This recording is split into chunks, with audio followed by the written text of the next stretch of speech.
things that you may or may not like, that are not, that don't really affect you as deeply, but are more of a conscious thought process.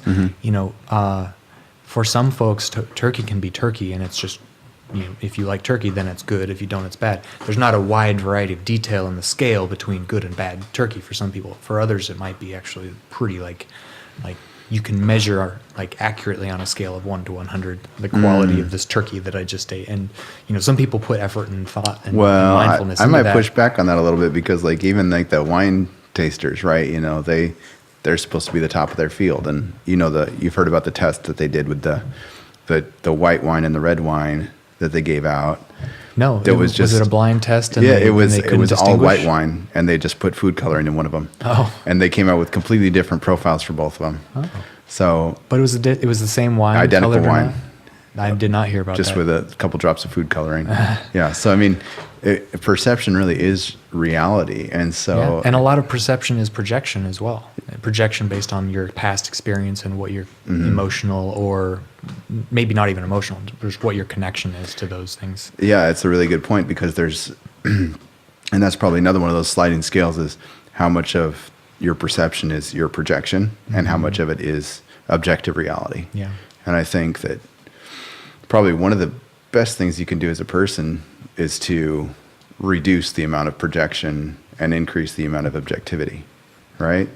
I mean, is that fair to say? Could make an argument. I don't know. I wouldn't want to be absolute about it, because maybe it's projection that makes us distinctly human. Maybe there's some inherent quality. I haven't thought a lot about that precisely, but I could see reason why there may be. Why I wouldn't want to commit totally to that belief. Well, I'm not saying it's necessarily a belief, or that we're going to make the end all be all decision in this moment, but just exploring it a little bit. The things that come to my mind, if you're saying that moving toward objectivity is a good thing, what I see about that is there's more consistency, but obviously it can't be 100%, because then you bring no experiential value to the table, right? But I mean, maybe that's not part of projection. Maybe experiential value is not part of projection, because if I'm looking at this and I'm like, coffee is bad. If I say coffee's bad, is that my perception? Is that my projection of it, or is that a comment on my experience with coffee? Yeah, I would never actually link, I don't think, objectivity with projection even. I would actually put projection of anticipated feeling or thought into just entirely something inside of subjectivity. And well, so you'd say subjectivity is the opposite of objectivity. Yeah. So what would projection be if it's not? Isn't projection a synonym for subjective? No, well, let's see here. If I were to further define projection, if that's useful, then I would say that projection is affecting your sense of and your judgment based on more of either conscious or subconscious sort of history with whatever you might be judging or thinking about. I would put it more in the subjective category. includes experience. Yeah. Okay. Yeah. It's more about experience, whether truly experienced or whether observed, and somehow you've created an opinion about something. Which is prejudicing. Yeah, it's more like prejudicing. Prejudicing has, that word has a negative connotation. But, I guess you could speak about this topic objectively, to use that word, without stating specific bias about whether it's bad or good. Yeah, it's very interesting, because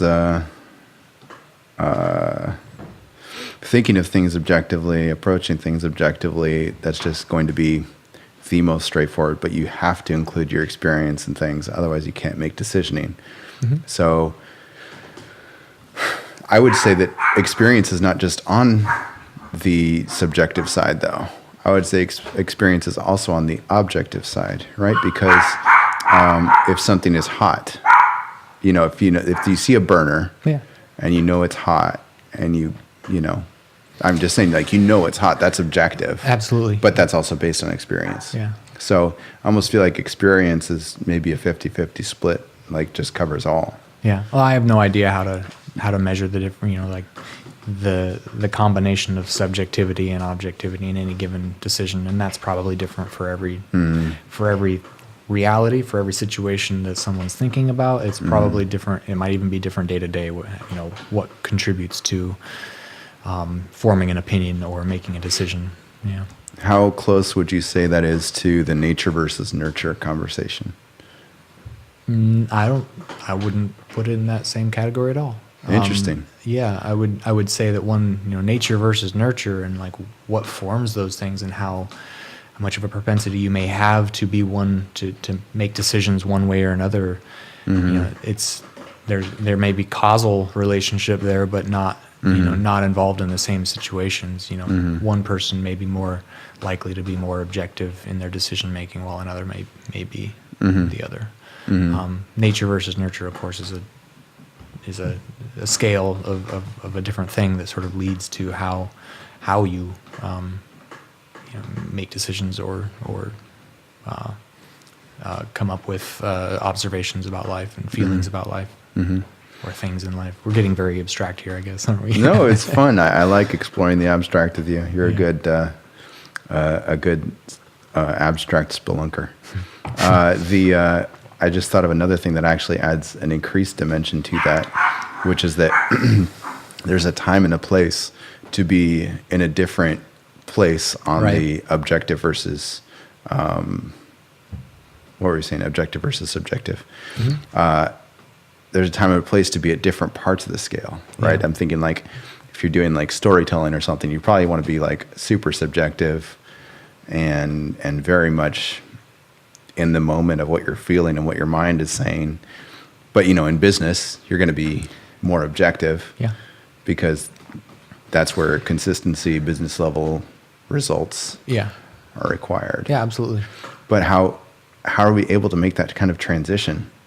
Like, to be simultaneously doing these things that are at different scales. You're trying to unlock mysteries of the human mind, I think, here. Yeah, let's do it. I'm far from that. Absolutely. How do you, and this is actually from if I can inject a little bit of like my inquisitiveness, I guess, here, it's that there's a very mysterious thing about the way the mind makes and uses patterns. The human brain is an incredible pattern machine, recognizing and repeating patterns, both consciously and subconsciously. It's able to do that, and it uses its sensory organs, your sensory organs, to do a lot of that. But even the mind itself, in ideas, is able to, work against patterns. I find it incredibly amazing, like the way that most of that stuff happens without you realizing it. And I think one of the biggest patterns that we don't realize is could be described as a pattern. I think people usually don't talk about it this way, and it's the thing that teaches us, I think, normally how to switch between and when to switch between, and then helps create contexts for when to be one or the other, is culture in general. Because culture in general is learned behavior, and behavior, if it's learned, it is a pattern. It is the mind anticipating and the mind reacting to things that it has known and seen before, and repeating things that it has seen and felt before, sensed before, things like that. So I find that really intriguing stuff to think about how able the mind is able to do a lot of that processing so far beyond the immediate forethought threads that are in your mind. And, there's a lot of that comes out or that happens automatically in your mind without you knowing it, and most of that makes up like what it is to be human. Really, like your conscious thought, I don't know if this is scientific at all or not, but your conscious thought seems to me like it may be quite a minimal amount of the actual processing power that your brain is doing, while there's so many things happening that are on autopilot of some form behind the scenes. Yeah, I think we're in agreement there. There are times when just in personal experience where I will, think about something for a moment, not be able to come to a solution, and then literally like a couple days later, a solution just arises. I feel like that's a perfect example of something where there's almost like a, almost cold level processing that's just churning. That's like, you started a process, you're choosing to abandon that process, you're going to toss it to the deep thread. Yeah. And that's just, it's a low, it's just going to operate in times that are other times. And so it's an interesting way to go. Yeah. From my own experience, I work in software, of course. Mm-hmm. That's my background, and that's most of my daylight hours, actually, at least during the week. Yeah. And that's created a lot of those situations for me, similar to you, because you work in software as well, where you're dealing with a problem and trying to solve something. I guess I could say this is my best example, but this isn't only problems that I deal with in software. But very often I'm in my waking hours, when I'm waking up, I get these ideas about how to organize pieces of code or modules or things that interrelate, like in the code level, things that are directly related to problems I've dealt with, and I often am able to pull those into my consciousness, like after I've woken up, and think, okay, there's something in my mind that is actually connected more dots than I was able to when I was concentrating on it yesterday at 5 p.m. at the end of the workday. That happens quite a bit, actually, for me. In the past, I had similar experiences where I would wake up, like at one point in life, and this was a long time ago, I used to try to write music and write songs, and I put a lot of effort into that, and would regularly be frustrated because I'm just not a good songwriter. But I found it interesting because I would get these, at the time, I remember getting these melodies in my mind that would only be there when I would wake up, and sort of be in that half awake space before getting up. And then I would, I have distinct memories of trying to remember them, and then even grabbing a voice recorder and humming some of them to try to remember them so that I could take what was in the subconscious mind into the current reality and actually use that. I find that interesting. And this isn't a thing I've done either. Here's another example, I guess. A lot of people talk about hallucinogenics and their benefit in that same regard. Like there's a place you can tap into in your mind if that's an avenue you take. Like you can you find doors unlocked and places opened up there that are pretty amazing, apparently. Well, one of the things that crosses my mind that I think everybody can relate to is those things that strike you in the shower. Like that's those times when you're in the shower and an idea strikes your mind or something like that. I feel like that is an example of when you have set aside your main processor, your primary focus. You're doing something mundane and tedious. And so since you've set aside your primary and you're kind of just going through a certain routine, it almost like snapshots of your deep learning, kind of come to the forefront. And it's almost like since it's quiet up top, when it calls out, you hear it and you're like, oh, that's a crazy idea. That's a crazy thought. Where did that come from? I really like the idea of thinking of almost like all of the brain is just like a data pool, and you get to have snapshots of what is going on. Like that's really all you get at these snapshots. In terms of memories, or in terms of memories, in terms of things that you think about, all those kind of things. Like even when you're using your primary focus, I almost feel like it's like that's the main part that you're running with, but you're still almost just kind of looking back at what your brain is doing. I almost just think of it like you're just getting a real-time view of kind of the edge of what you're doing. But but everything else is just, I don't know, it's just a snapshot. And I mean, like that's what they talk about with memory too, is that when you think about something, when you remember something, you're not remembering the actual thing, you're remembering the memory of it, which is kind of a mind-blowing thing. It's something electrical. in synapses, right? Yeah. It's something actually physical, even, Yeah. which is I find mind blowing as well. Yeah. That's where it gets crazy, is that all that stuff is real. I read something about, thinking about the future, is fake. Thinking about the past is fake. Literally, all you have is this moment.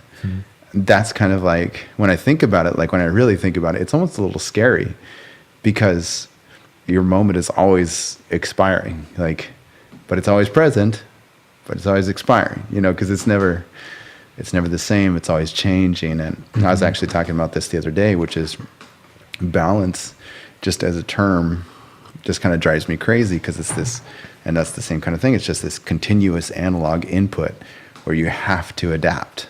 Like, all of life is adapting all the time. Like, that's what living is adapting. Yeah, conscious or not. Yeah. What you said a second ago reminds me of how memory can change. This is a side topic too, but I was a big fan of that movie Memento, and the way that explored memory, and the way that memory can sort of betray you because it's different and it changes and it can be formed. And I thought that movie in particular was, I actually didn't mean to talk about this movie. That was another thing, but that movie did a great job of exploring in a more analog, in a more tangible way, the way that that memory can be shaped by things that you can't control and don't realize are controlling them. So all I remember about that movie is he had some tattoos or something, Right. and he was kind of coming to, and it's like the movie was in reverse. Yeah. Is there more to it than that? Well, I think a basic premise was that his short-term memory was gone. He had no ability to record short-term memories. All he could remember was what happened long ago. And then he had an incident, and so everything that he learned in trying to investigate the murder of his wife or whatever it was, everything important that he learned, he wrote it down on his body, and then woke up every couple hours, re-experiencing that from nothing. Yeah, that's crazy. But then I think everyone's seen this, but to spoil it, in the end, he finds out that he kind of manipulated himself into remembering things differently.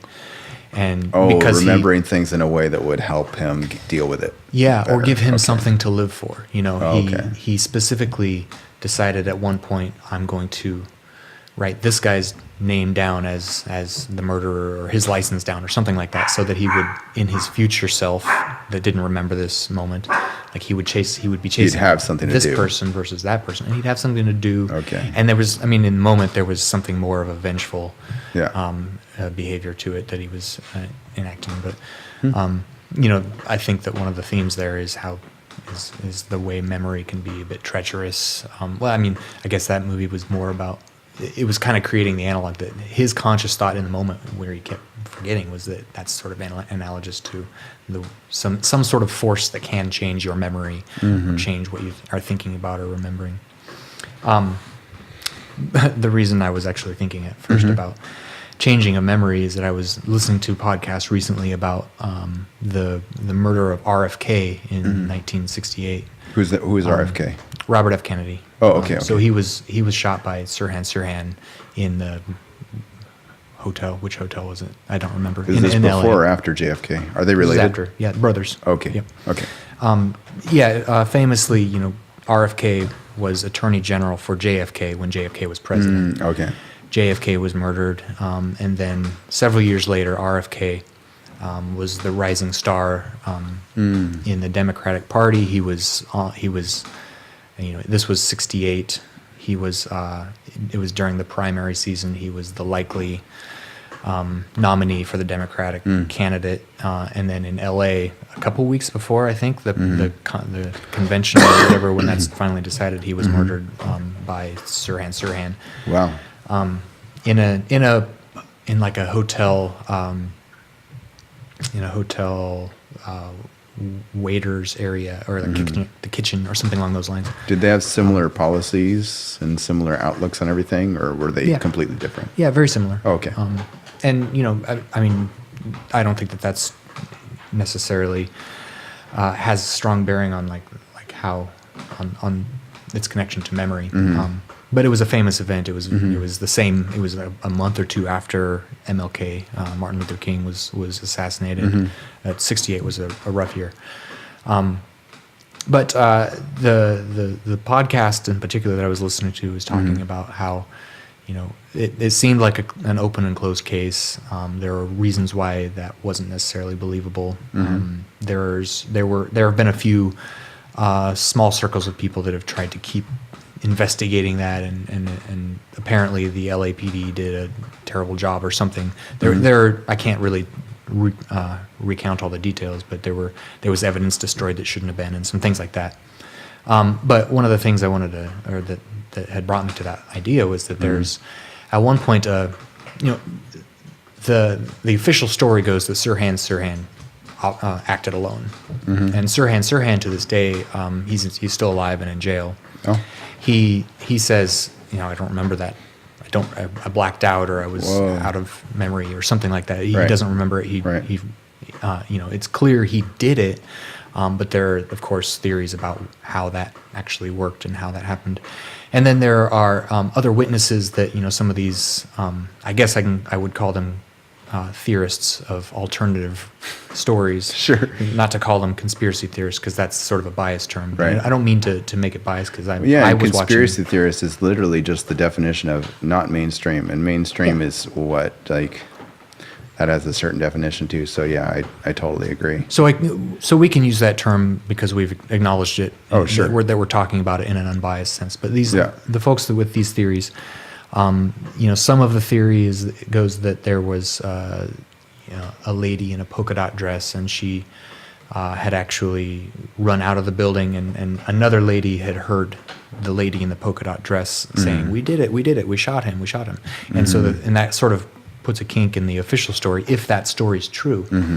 And then, of course, a lot of the folks who believe still and have a strong opinion, valid or not, to believe that the official story, or the official narrative that there is, there's been a lot of talk about how, like, people near the event and people near famous things that happen, it's documented. People's memories change about whether they were involved in something. Someone who may have not actually been in the kitchen at all, because the event there was so much gravity and so much impact of the fact that happened, and maybe there was proximity that a person had, they reimagined themselves as being right there in the kitchen when it happened, or maybe they reimagined themselves actually seeing a gun go off 6 times when really they just heard it and didn't actually see it, or things like that can change. And I have no actual strong opinions about what any of this.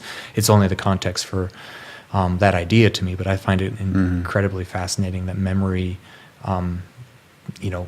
has a way of, even because we've been discussing, like, it becomes physical in your mind. Memory is not really. There's no true connection to what it was other than what you've recorded in your mind. And there's some ways in which the brain can actually, and I totally believe that this is possible, whether it's true about these stories about RFK or not. Somehow the brain can create differences or change things in the way that they're remembered. So here's what I would posit for that, because I can get behind that theory. Yeah. What I would say is, and as you were talking, it kind of developed a little bit. And this is a thought that maybe memories are recorded in such a way that you could almost describe as shorthand, right? It's kind of like this, and it's just very brief, kind of like little notes about something, like went here, did that kind of thing, like in that kind of thing. And so maybe when you're younger, walking down the street, you feel like is a neutral thing, right? You're just walking down the street. But maybe as you get a little bit older, somebody gives you feedback that your gait is a little odd or something. And so you adjust your gait, and you realize that when you feel differently, you have a different gait, And so now you've got, this whole variable gait kind of thing. So now since you've been paying attention to what your gait is, when you're feeling a certain way, now your gait is, you might say you've adjusted your gait or something. So now when you think back about walking, it's not Boolean anymore because you just said, I was walking to this place. But now you're thinking, I was walking at a normal gait. You know, but that's, you just added a level You've added something to that memory because when you were reading it back, you were reading back the shorthand in today's interpretation. Right. But it may have been that you had an awkward gait at that time, and that was why you got feedback about your gait. You know, so I mean, it's like, I figure that it's got something to do with, I think this has to do with just resource optimization. I mean, like since, you know, our bodies, our minds, everything is, you know, dialed down to a exact science about resource optimization, you know, and I'm venturing to guess that our brains document the minimum to get a memory down. Yeah. And you know, there's that kind of theory that like people are recording everything, you know, that somehow everything that's happened in your analog inputs has been recorded, but I can't buy that. I can't get behind that. What was the movie? Wasn't there a Robin Williams movie about that, where after you died, you could pay to have someone plug the person who passed away, their brain, into this machine, and you could replay highlight moments back for the folks at the wake or whatever. Right. I don't know if many people saw it. I don't think it was Robin Williams' best work. Well, I think there's another one that's similar to that. I haven't seen that one either, but it's something to do with a pill that gives you like super memory recall or something. Yeah, I don't remember that movie either. I haven't seen it, but those are interesting concepts for sure. But I just can't buy that we're just recording everything. No, all the I don't time. either. I don't think there's room for. I can't see how. Well, I mean, not that I know physiologically whether there would be room for all that or not. Right. But I have seen no evidence or heard no evidence of it. Yeah. I mean, it doesn't seem like it jives with the way organic things work, just in general. You know, like a plant. Yeah. You know, like I think a tree is a great example of it. You know, the tree is there. Technically, it has, you know, memories in that it has rings, you know, that you can access. Mm-hmm. But that one ring is describing an entire year. Mm-hmm. You know what I mean? So I think that that's a better descriptor of it. You know, that on the very edge, you get all the bark. So that's all your edge learning. That's all of the experience that's happening now, right? But on the inside, those are the historic memories. Mm-hmm. And I mean, to capture a year's ring, like that sounds a little more, you know. But I mean, like even that center ring, you know, is still there. I think you were talking about memories and adjustments on memories and things like that. I think, you know, the being in the kitchen part, and I think early childhood memories are especially susceptible to that kind of thing because that's when you hear somebody, you know, like a parent, for example, talking about a specific memory, you know, like, and if I was to ask you, like, what's your earliest childhood memory, you know, there's a pretty solid chance that it's made up. Like a pretty solid chance that you've taken an older memory and you've mapped it to a younger self. Mm-hmm. I feel like, because when your memory just starts working, like you're going to do all sorts of edits and copies and pastes. Mm-hmm. Like I have a distinct memory of being in a pool with these, you know, yellow water wings or whatever. Yeah. But that's your first memory? I think so. But as I've grown older, I've seen that picture before and I've thought to myself, it's most likely not a real memory. You could have created a memory out of a photograph. In that version of me. Yeah, that makes sense. But it's hard. I mean, so what's your earliest memory? Like your earliest actual memory? Well, I think it is a moment of sitting on, and I am also filling in some of the details here just because of other memories that I remember about this setting and context. Right. I grew up, I was born, when I was born, my family lived in a trailer house, very classic 1970s or 80s style trailer house. And I had this toy that was a sort of a horse and carriage, little sort of like Lego-sized characters, and they were more for smaller kids, though. But I remember playing with that on the floor, on the shag carpet in that trailer house living room. Yeah. And see that? Do you know that if there's a photo of that or anything? Well, I've wondered that often actually, because I've thought about that, like that. I think a lot of times memories can come, or some of the blanks at least can be filled in by photographs, or, you know. And I think that, for example, the shag carpet part that I put into that story, like I'm quite certain that only comes from other forms of memory, whether it's photographs or other memories where I remember that carpet. And also could be projection memories. That I just know that all trailer houses in the 80s had shag carpet. I mean, it could have come from that too. Right. Yeah. So it might not have even been shag carpet. Yeah. To take it back to projection. Right. No, it's super interesting to think about how many of our memories are manufactured, how our memories are 100% subject to our perception, how we're recording maybe in shorthand, and then filling in those gaps. I like the shorthand analogy. I think that's really good.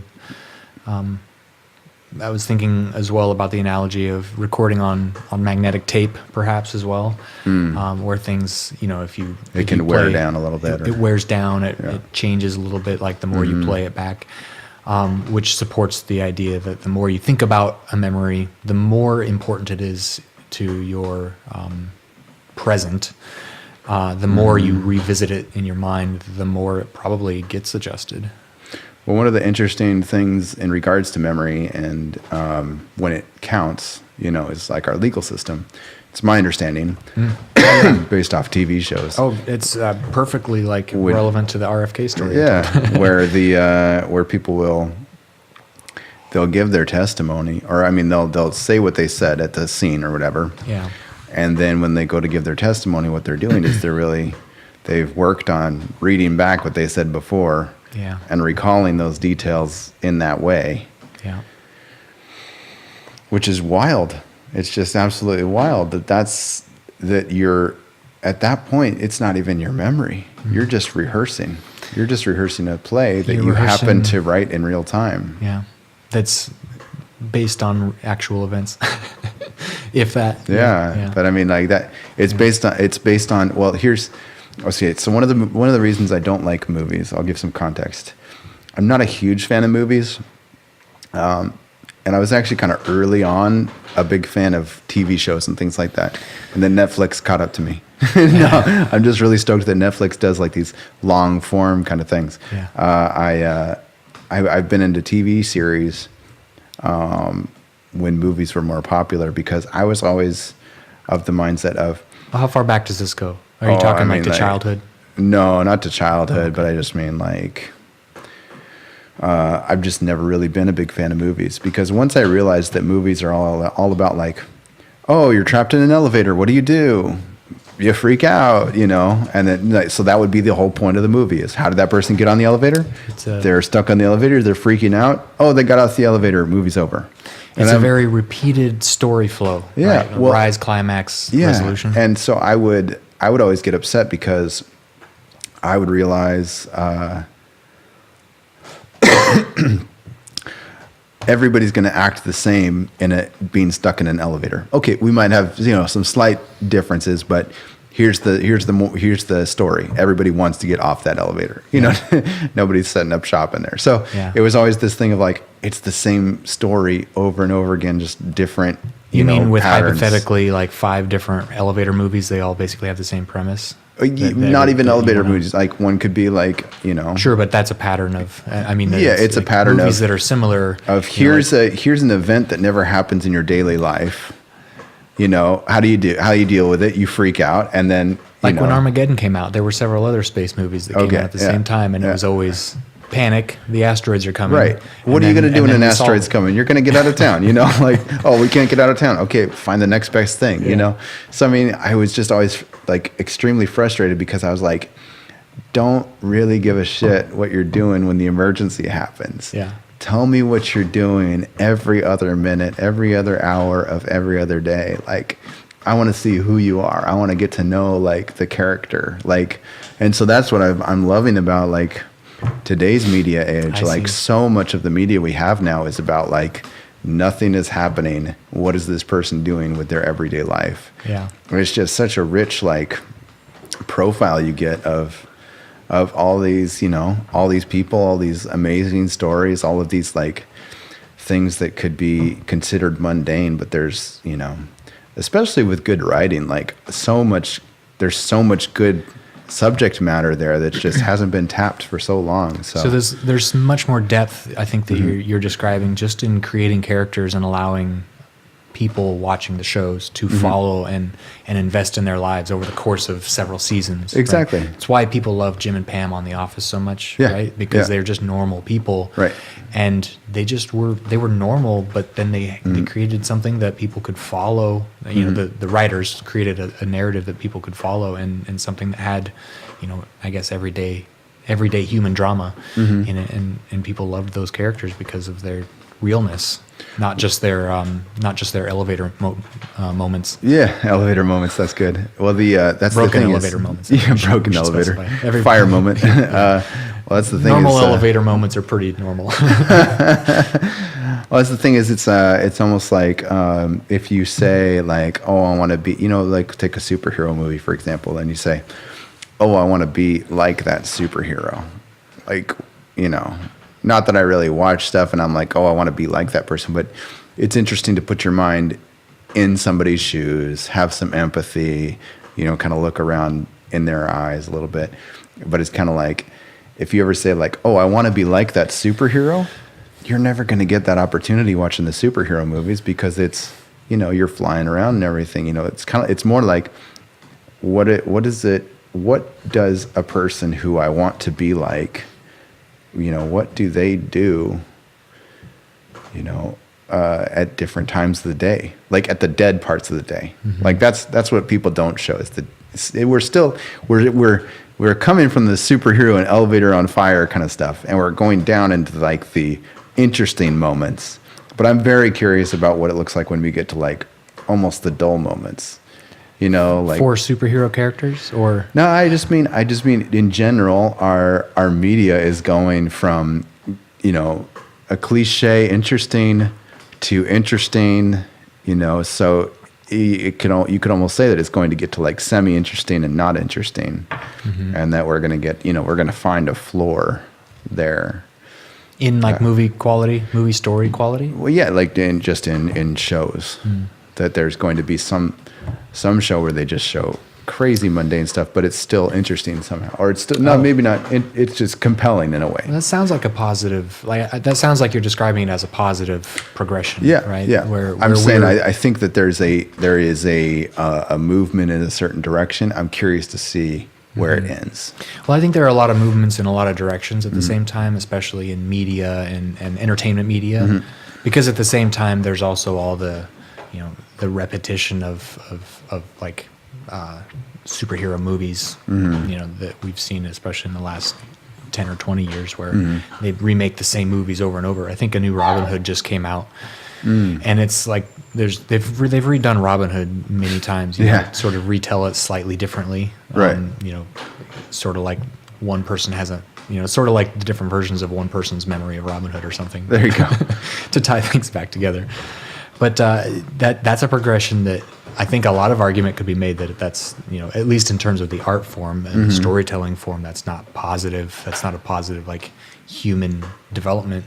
But you could also paint that, I guess, as like people like to be entertained, and you don't have to be judgmental about like the forms of entertainment that average people like. If that average person we're talking about is one who likes the concept and imagining being Superman. But I agree with you that, like, I find that interesting. I hear what you're saying about the development of long-form storytelling that is more about mundane or more normal characters and more normal people, and the way that creates new avenues for people to be entertained. I would actually consider that, kind of like you, not to be judgmental of those who like classic. I just like to go to the movies and see the movie. Right. Not to be judgmental of that form, because, you know, people like different things. But yeah. I would be more in your corner with what you find appealing. I find that appealing as well. Like seeing more normal people and looking for heroes actually, and looking for role models more in what feels to me more truthful characters. I think that different people have different propensities towards like what feels like valuable to them, what types of stories entertain, you know, on an entertainment level, as well as what types of stories inspire them, you know, which is maybe more that's a good way to look at it. Are you looking for the entertainment of it, or are you looking for something that? Are you looking to see what that person did at 11 o'clock on a Tuesday? Yeah. And trying to say, maybe I can do that at 11 o'clock on a Tuesday too. Like, maybe that can influence my life, affect my life in some way. But I think even these kind of podcasts, right? Like these are long form podcasts. These aren't, like a, 2 or 3 minute kind of thing where we just hop in and have a quick story or something. It's more of a like, they're not even episodes that tie together probably. Yeah. It's really just interest driven. It's just the way that I am at least trying this. I keep on calling it an experiment because I have nothing that I can gauge it. We talked about measuring the unmeasurable. This is a little bit of that. There's obviously objective measurements about who's watching it, how long they're watching it, but I like it because I'm not doing anything that's for a specific anything. This is not for a company. It's truly just interest and exploratory and experimental driven. And so it's fun to think that it can take any shape it wants to. Yeah. And I kind of like giving it that power of, especially with the guest, every guest is going to bring a completely different energy to the show. And that's, yeah. And I'd imagine that the interest it will gain and that people will find in it is much more organic than something highly produced would be, and something that other forms of podcasts might be. It's it's much less topical on one topic and more just like, do you want to see and hear interesting people talk about interesting things? That's what we do here. That's my summary of your podcast. Yeah. Well, that's the thing. It's getting. My mom. I talked with her a little bit about it, and she was liking to say that she thinks everybody's interesting, and I can definitely agree with that. I think everybody has a story. It doesn't matter. Like everybody has a story.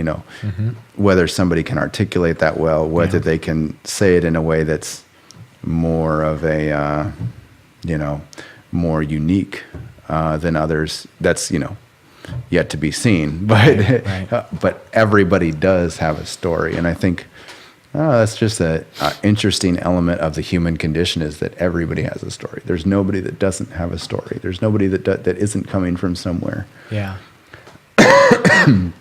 We all have experiences that shape us, and I don't know. It's kind of a wild aspect of living life. That reminds me of how wild it is. I've thought about this sometimes, but how wild it is to try to imagine all those stories and try to consume all those stories if there were such a thing or such a way to do that. Or even just think about like, what if you were actually some type of being who actually lived all those lives? Like how many? There are however many billion people in the world. Right. What if you lived all those? What if time is really just some sort of circular thing that just keeps repeating, and it's the same being somehow that's living all of those lives, just does one at a time, and it makes it all the way through. That's just a weird, crazy thing. But the real point is like, imagine all those stories and how many. Think about how many millions of little feelings and different concepts that go through your mind, or thoughts that you have, or sensations that you have with your sensory nerves. Like how many things happen to you even in a day, and then how many people there are, and how many other types of living creatures there are. And just like getting your mind wrapped around how much happens all at once just on planet Earth is pretty that's mind expanding to me, like mind blowing, mind expanding, all those sort of highly like exaggerative terms. Not even exaggerative, just way like understated actually. Even then. Well, two things on that. One, I always like imagining about like what it would be like to be like this person to this person or this person. Like I do feel like I could live like so many different lives, and that everything about the life I live is based on my decisions. You know what I mean? Like, if I get inspired about something, it's like I can almost sit there and be like, I could see myself going like all the way with this thing, like getting super passionate about it, like getting, and getting into that whole zone.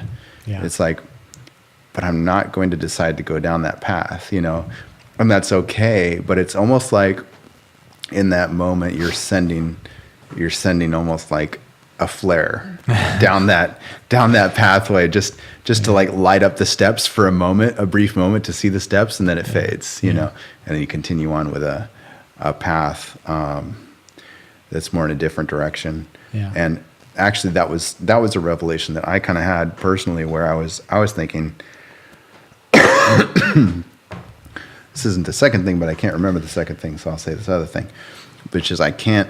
I was always remembering what there's this game where you could create different creatures or something, and I always thought it was interesting that the same piece of code was creating a creature with 6 legs or 2 legs or whatever your configuration was. And I was realizing, wow, that's just like people, right? We just have different configurations, and then you set it off and it starts living its life and doing its thing. And so I don't think of it so much as like the same being living over and over again, but I do think of it as like we are all completely equal, like completely equal, and we're just like different configurations, you know, and different experience and different time and place that we were created, you know. So it's almost like it's a very interesting thought thing, but it's like if you know, if I was born where you were born with your configuration, you know, part of me that is on the side of 100% accepting it would say, every decision Amos made, I would have made. Like everything you've done, I would have done, and I would be you. So you start to say, okay, I am this person. Then you start to say, oh, I am this other person too. And then once you start to kind of doing that, you almost start to release yourself from expectations, because you start to say, I am all of those people, and I am doing all of those things right now, right? So I am that CEO, you know, I am that diver, you know, I am that, you know, astronaut. Like I am already living those things, just in a different configuration. And then to carry that forward, what the real revelation for me that like hit me like a bat to the face was like, when I started to realize, okay, so if I am every person and I would make all those decisions that all of those people would make, then you start to think, okay, well, what about the bad stuff, right? So, you know, somebody who would like hit somebody or murder somebody or something, then you start to say, as tough as it is to say, I would do exactly those things if I was born, you know, into that abusive family, and that was all I was taught for all those years. And then I was given a gun, and I would have shot that person, you know. And so if you say, I would have done everything that person is doing, then when you start to think about being judgy on that stuff, you get to skip all of the judgment and you go straight to empathy. Because you say, oh man, that awful thing happened. I would have done exactly the same thing. But then you say, I'm this other version of the same, you know, I'm this other instance of the same class, you could say. How can I help that one? Yeah. Right? Like I'm the other version. How can I help this version? So then it becomes something where you just take judging and all that out the window. You go straight to empathy, you go straight to helping, which I think is it's been an interesting outlook. I like that concept a lot, especially the conclusion, of course. I've thought a lot about things that are,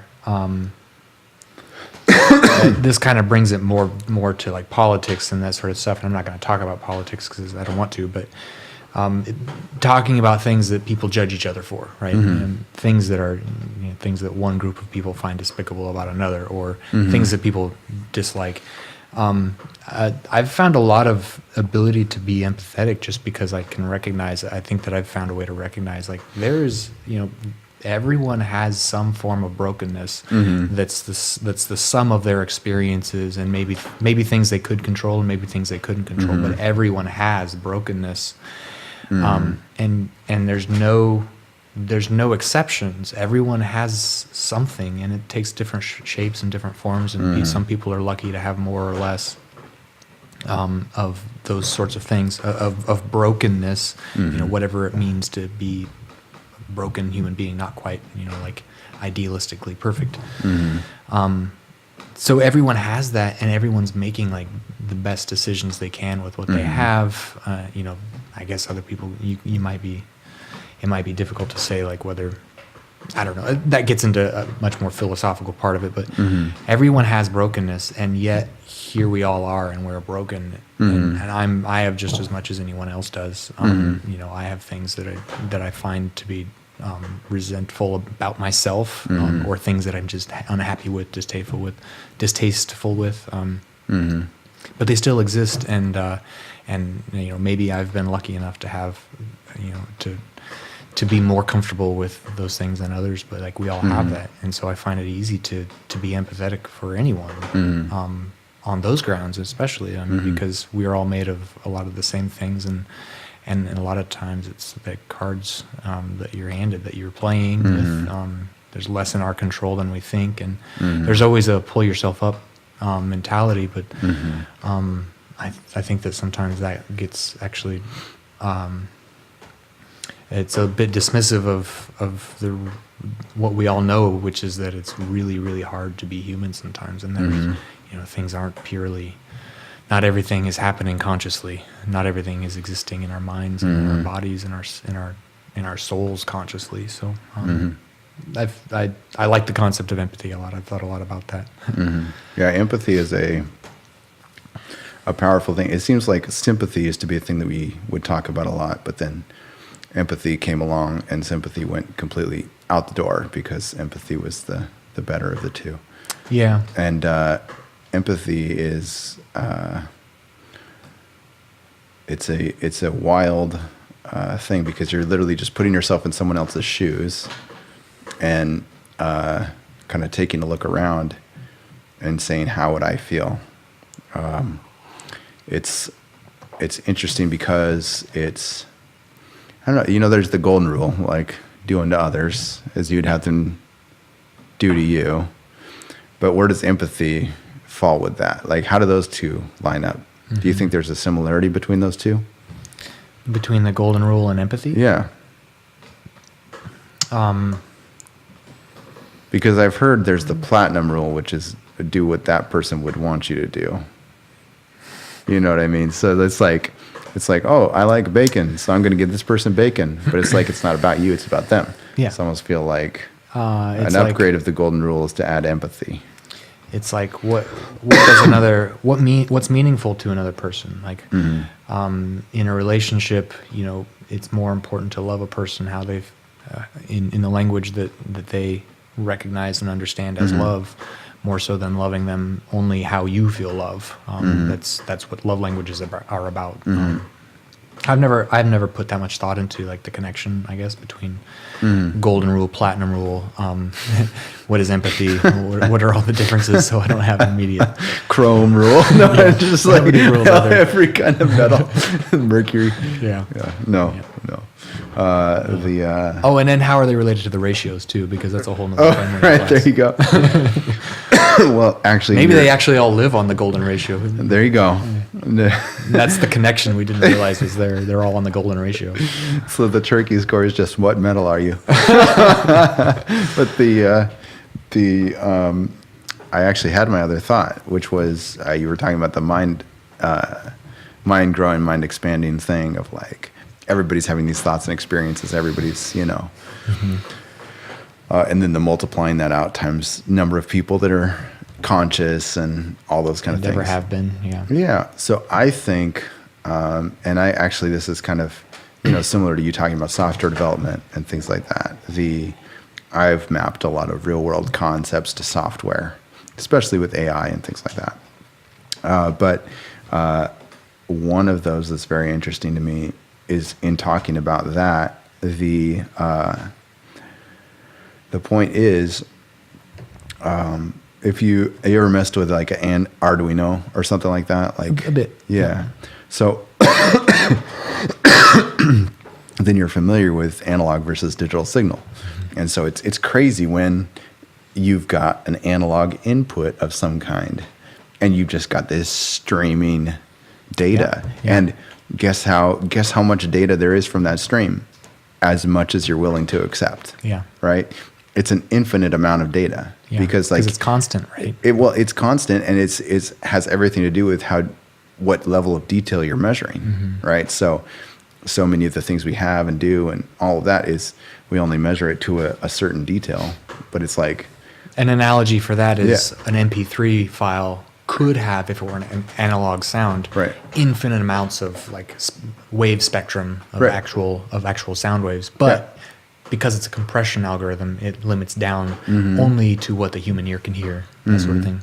but even if it was the same audio file, like you can still record, if you're recording it 1 millisecond, one time per millisecond, why not 100 times? Why not, so they can get, Right. Obviously it's up to our hardware, software, all those kind of factors. But all I'm getting at is, it's very interesting to think about those web applications that are recording all those events and making these massive hard drives of files and storage systems and all those eventful kind of things. And I remember reading about this one software startup.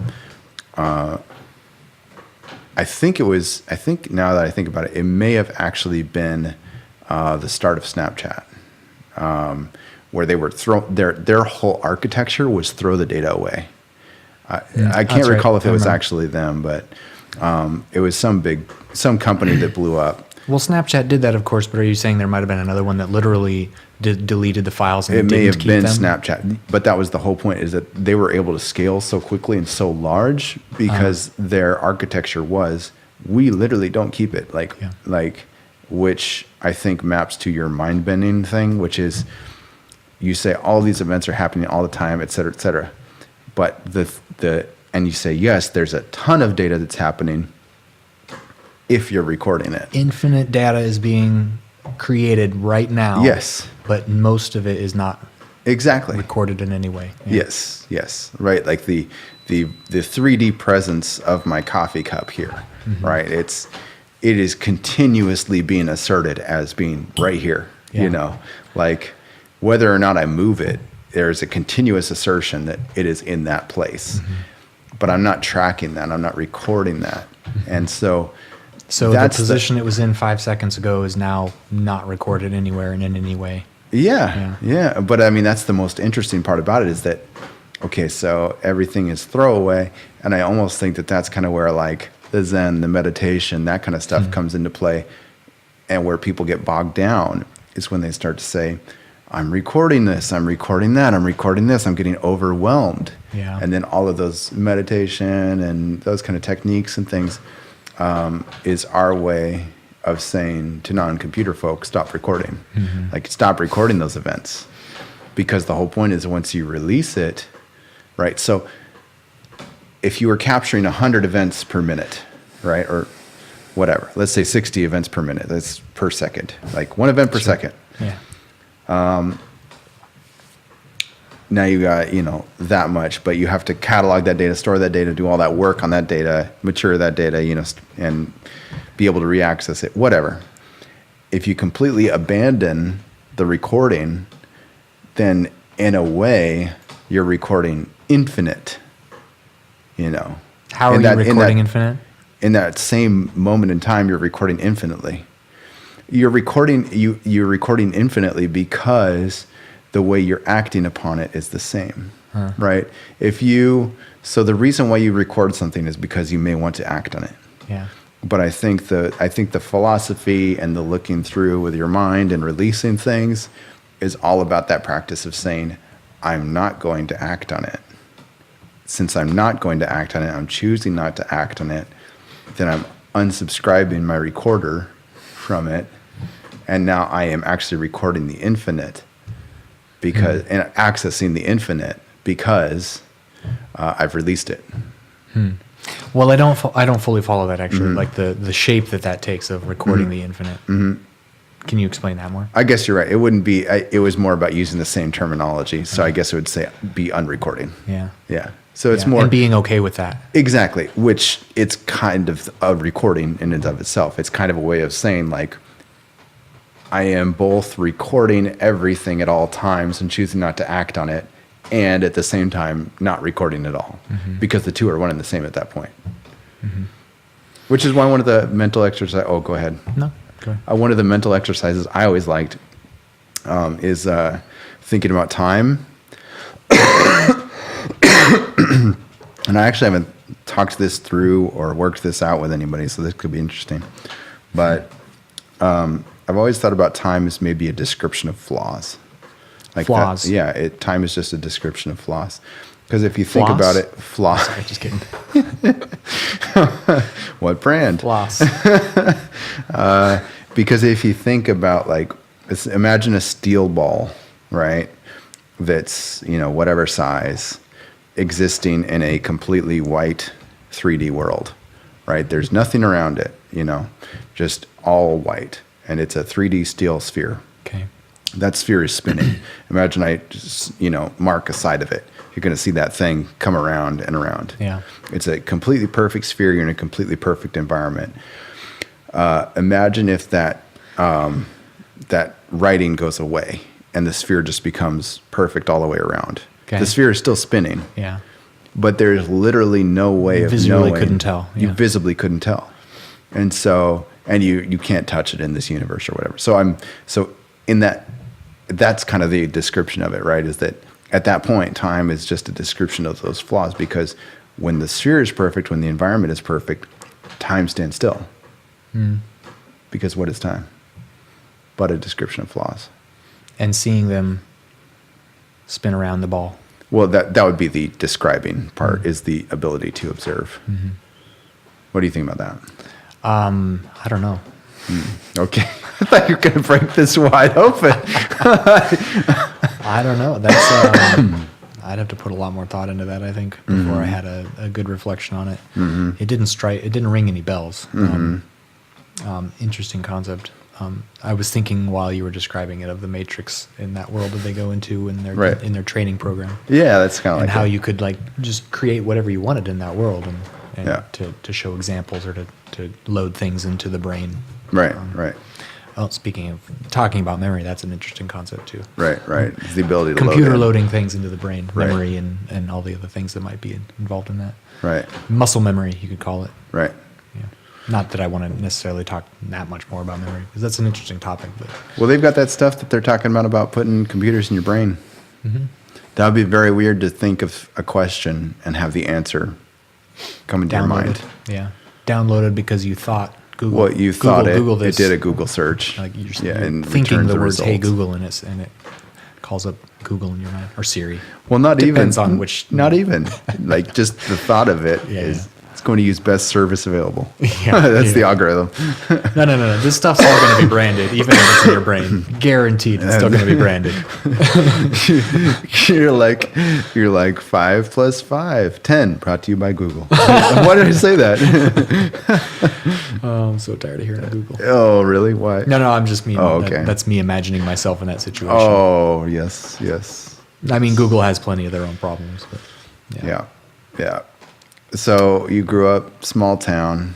You what was the word segue. again? All right, let's go. What was the word again? It wasn't dichotomy, or it was something else. About small town? No, about now? life, about whatever topic.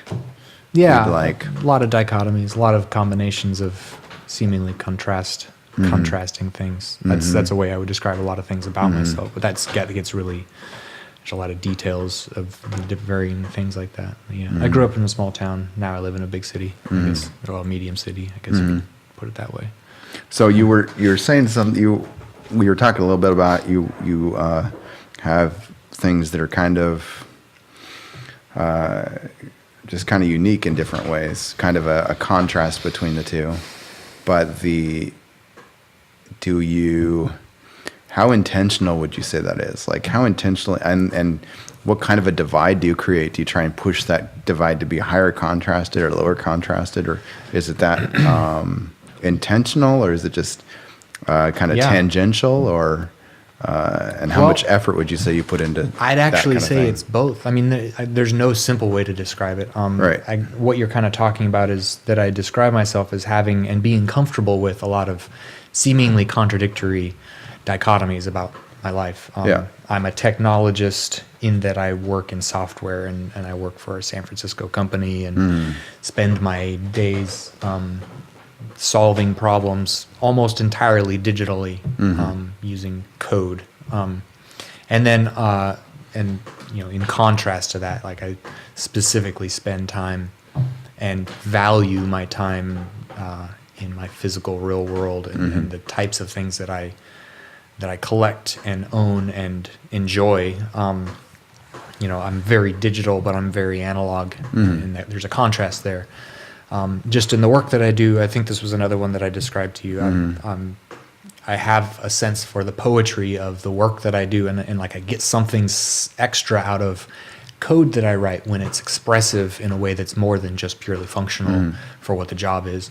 And I actually do. Like I actually encourage myself internally. I'm not sure what the right word would be for that, but I accept those things, and a big part of that is that I think as an adult I've really realized that those are things that I'm comfortable with. There are other dichotomies that I have that I would describe about myself, and I'm not sure which it's deep stuff to try to get into them, but some of them seem contradictory. Like those things don't seem right, and I think that a lot of folks might tend to have a tendency away from things that seem contradictory about themselves. And I feel like I've always felt comfortable with things. I have like very different background and compared to where I am now, but I really, really, really love where I've come from and what that means to me and what that still means to me. And I so much so that, I mean, maybe one example of that is that I actually kind of enjoy and think amusedly about it when I go back to the ranch where I grew up and talk to my relatives or my parents or people, and I can hear the accent. It's a slight one for where we're from, but there's a certain way of speaking and talking and inflecting that really comes out of me, and I just love that happens and that I do that. I really love jumping back and forth, and I love the contrast and the comparison, like even within my own self about those things. So it's something that there are contrasts like that I've recognized in myself. I've felt comfortable with, and I think since I've become comfortable with them and have felt that ability, I think that's where a lot of the richness in the day-to-day of my life comes from. I think that it's rarely in a very conscious form, but it's in thinking of the value of the things that I've experienced and the people I've been around and the worlds that I'm a part of. I highly, highly value those strong contrasts, and I think that brings richness to my self-awareness and to my into the way that I see the world and the way that I experience the world. So, when would you say that you kind of started to realize that? Specifically, the contrast. I think like basically, I feel like I've seen like some older pictures of you, for example, where it seems like it's a little bit of a different Amos, and then it seems like it's an Amos of today, and there was an Amos when you were younger, and it almost seems like at some point you became comfortable with a certain identity, but not before then, really. Yeah, I think that I've had some of that identity for a while, but couldn't necessarily put it into words, or wasn't necessarily self-aware of it, and certainly didn't come to the conclusion. Like, wouldn't have written that on paper and then said, I like that about myself. It was probably more like 10 or 15 years ago, like. But it's not something you were necessarily like pushing away. It sounds like it was something that was just a part of who you were, but maybe not something you emphasized. Yeah. Like, I think so. I came from, I guess, humble beginnings would be a way to say it. It's just, a small town life, not a whole lot going on where I'm from. It's a world that's much slower and more simple and more straightforward probably than the world I live in now. And I guess that doesn't describe what I'm about to, the change that I'm about to just try to describe, I guess. But there was always something for me that I felt deep down like I was looking for more of, and that may have been, it's, for me, the jury is actually still out on like how much of that was nature and nurture, like what the things were that drove me out of where I'm from and into the world that I've created for myself since then. I have opinions. I have a lot of maybe even contrasting thoughts on that. But Mm-hmm. I know that there were things that I was thinking and sort of recognizing about myself that was pushing me to go explore more and go understand the world more. I had a lot of, at the time, I guess, recognition that there was something about me that was okay with being a little different. A story, maybe, to bring me back to high school. Mm-hmm.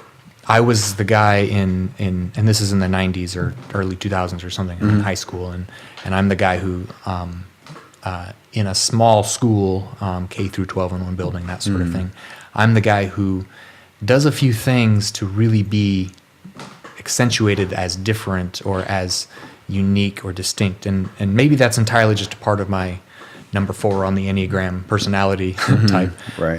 Kind of an individualist, artistic sort of being. At least that's how I'm motivated by certain things. But always had some level of need to be distinct, I guess, or need to find something that's truer to me and whatever that internal sense of me was. So, you know, the high school story is like I started using hair gel, spiking my hair, you know, and not very many people necessarily did that. It was, tended to be much more of a normal, you know, comb your hair and cut it normal and that sort of thing. And I'd have like... So you didn't come out of the womb in dreads? No, I did not. That was several years later. But it in some ways, it's actually the same, probably the same deep drive that caused me to, you know, make some of the life choices that I did. You know, that things can lead to things. I mean, I've had this hair for quite a number of years. You know, closer to that era than to this one now. Actually, these are probably 12 or 13 years old at this point. But there's always been something that's sort of driven me into looking for the contrast and the richness that's more me, even if it's something arbitrary. I think, like, objectively, and sort of getting outside of myself, I can describe it like, you know, the things that make me distinct, if that's what I'm really after, are they're arbitrary things in terms of things that make a person. They're just things that make me, and I value them because they are me, but they're just things. They're just patterns and behaviors and interests and likes and whatever. And what if those things were more popular? Do you feel like you have an aversion for the counterbalance to be non-popular intentionally? Yeah, there's some that's a good word for it. Some aversion to popularity. That was particularly at one time more pronounced in various circumstances I found myself in. You know, I wore a lot of Goodwill clothes in college. Well, so it sounds like there's that. almost an aspect of it that would be described as counterculture. Yeah. Right. So it could be almost like that it's not so much your uniquenesses as it is saying, here's, you know, the standard issue, doing my job, technologist kind of guy, blended with counterculture. Yeah, there's a one of the strange, maybe you could call it one of the strange contradictions that might create me is that I do like standing out in some ways, but at the same time I'm not the most special person at the party sort of person. Like I'm not. I don't want conscious. Like I don't want to be called out as like you are distinct and unique and everything that you do is different. Yeah. You want it to be subtle. There is a subtlety to it. Then that's probably what it is. Then it's a way of. I would maybe peg it as like a way of your ability to tease out people who get to know you, like a way to tease out if somebody is listening, a way to tease out if somebody cares about you authentically because they're picking up on these subtleties that they might have skipped over. So I mean, you think about like the people who are like the crazy punk kind of people who are doing the mohawk, you know, every day, you know, kind of thing. Phase, yeah. There you go. And so that's more of like the obvious, and that's kind of coming at you like I am like showing you the counterculture, but get to know me, I'm more authentic. Yeah. Whereas this is a bit more of I am going to present a normal person to you, and it's your the onus is on you to be perceptive enough to. There's a certain experiment find the subtlety. about, right? I think that's what you're describing. Yeah. And I've actually thought about that with punk counterculture in particular before, Right. in the past, about how there's there are infinite ways people are people and distinct and unique people, and that. But there are some ways that seem to fit a pattern where someone wants to be different to call attention to themselves, and others where someone wants to be different because it's somehow expressive to something about them. And then there are people who, and I suppose everyone is a mix of these things too, or could be. Yeah. And then there's also an experimental aspect to it, and I like that you notice that and recognize that, or can call that out in some of the things I'm describing about myself, because that's very accurate. I was someone who, as a way to bring that into something maybe more tangible, I remember having, beginning to become more aware of like social sciences, taking sociology classes and thinking about behavior and how people interact, becoming more aware of those sort of things. And this was in college. And so I would, and of course I had a distinct persona, I guess, or like way of dressing. And I think that I think I had some level of, probably not terribly famous, but some type of notoriety in college, because I was a guy that dressed a certain way, still had some hair that was probably not very common. Sure. Looked a certain way. And I would specifically do these, I guess, social experiments where this is simple and basic, but if you walk on the sidewalk and you just observe the way different people react to you on the sidewalk when you pass them. I remember thinking a lot about that and trying to think about ways to measure that, or ways to like derive some form of understanding, I guess, out of people. And not that that's fair, because like to really derive very much about anybody, I've certainly realized like you have to know all these people that you're studying in this sort of way too. But I of course found it very interesting the way that people react to you differently. And there are so many variables at play, of course, too. But it's still interesting that you can get very different reactions in different contexts, in different moments, and different people, and different like whatever the various things might have made up the people that you're interacting with in that way. But it's like I was discovering social experimentation. I think is what I'm saying, and I was thinking consciously about that. I thought that was really something that sort of. I realized about myself, especially later, like what I was doing, and because I wasn't quite as aware of what that is and what I was doing. It was more of just like thinking like this is weird and interesting. That was more of my social, or more of my mental stream at the time. But, yeah, I mean, it's good to capture that feedback loop of what are you putting out there, what are you getting back? Yeah, yeah. And then I think a lot of people who go through certain transformations will find that to be the case too, with the whole concept of, if somebody's a little bit more extreme and then they make themselves more, a little more commonplace, or maybe even like more attractive or more assertive, standing up, better posture, whatever those things may be, and then saying those things of like, life is easier now.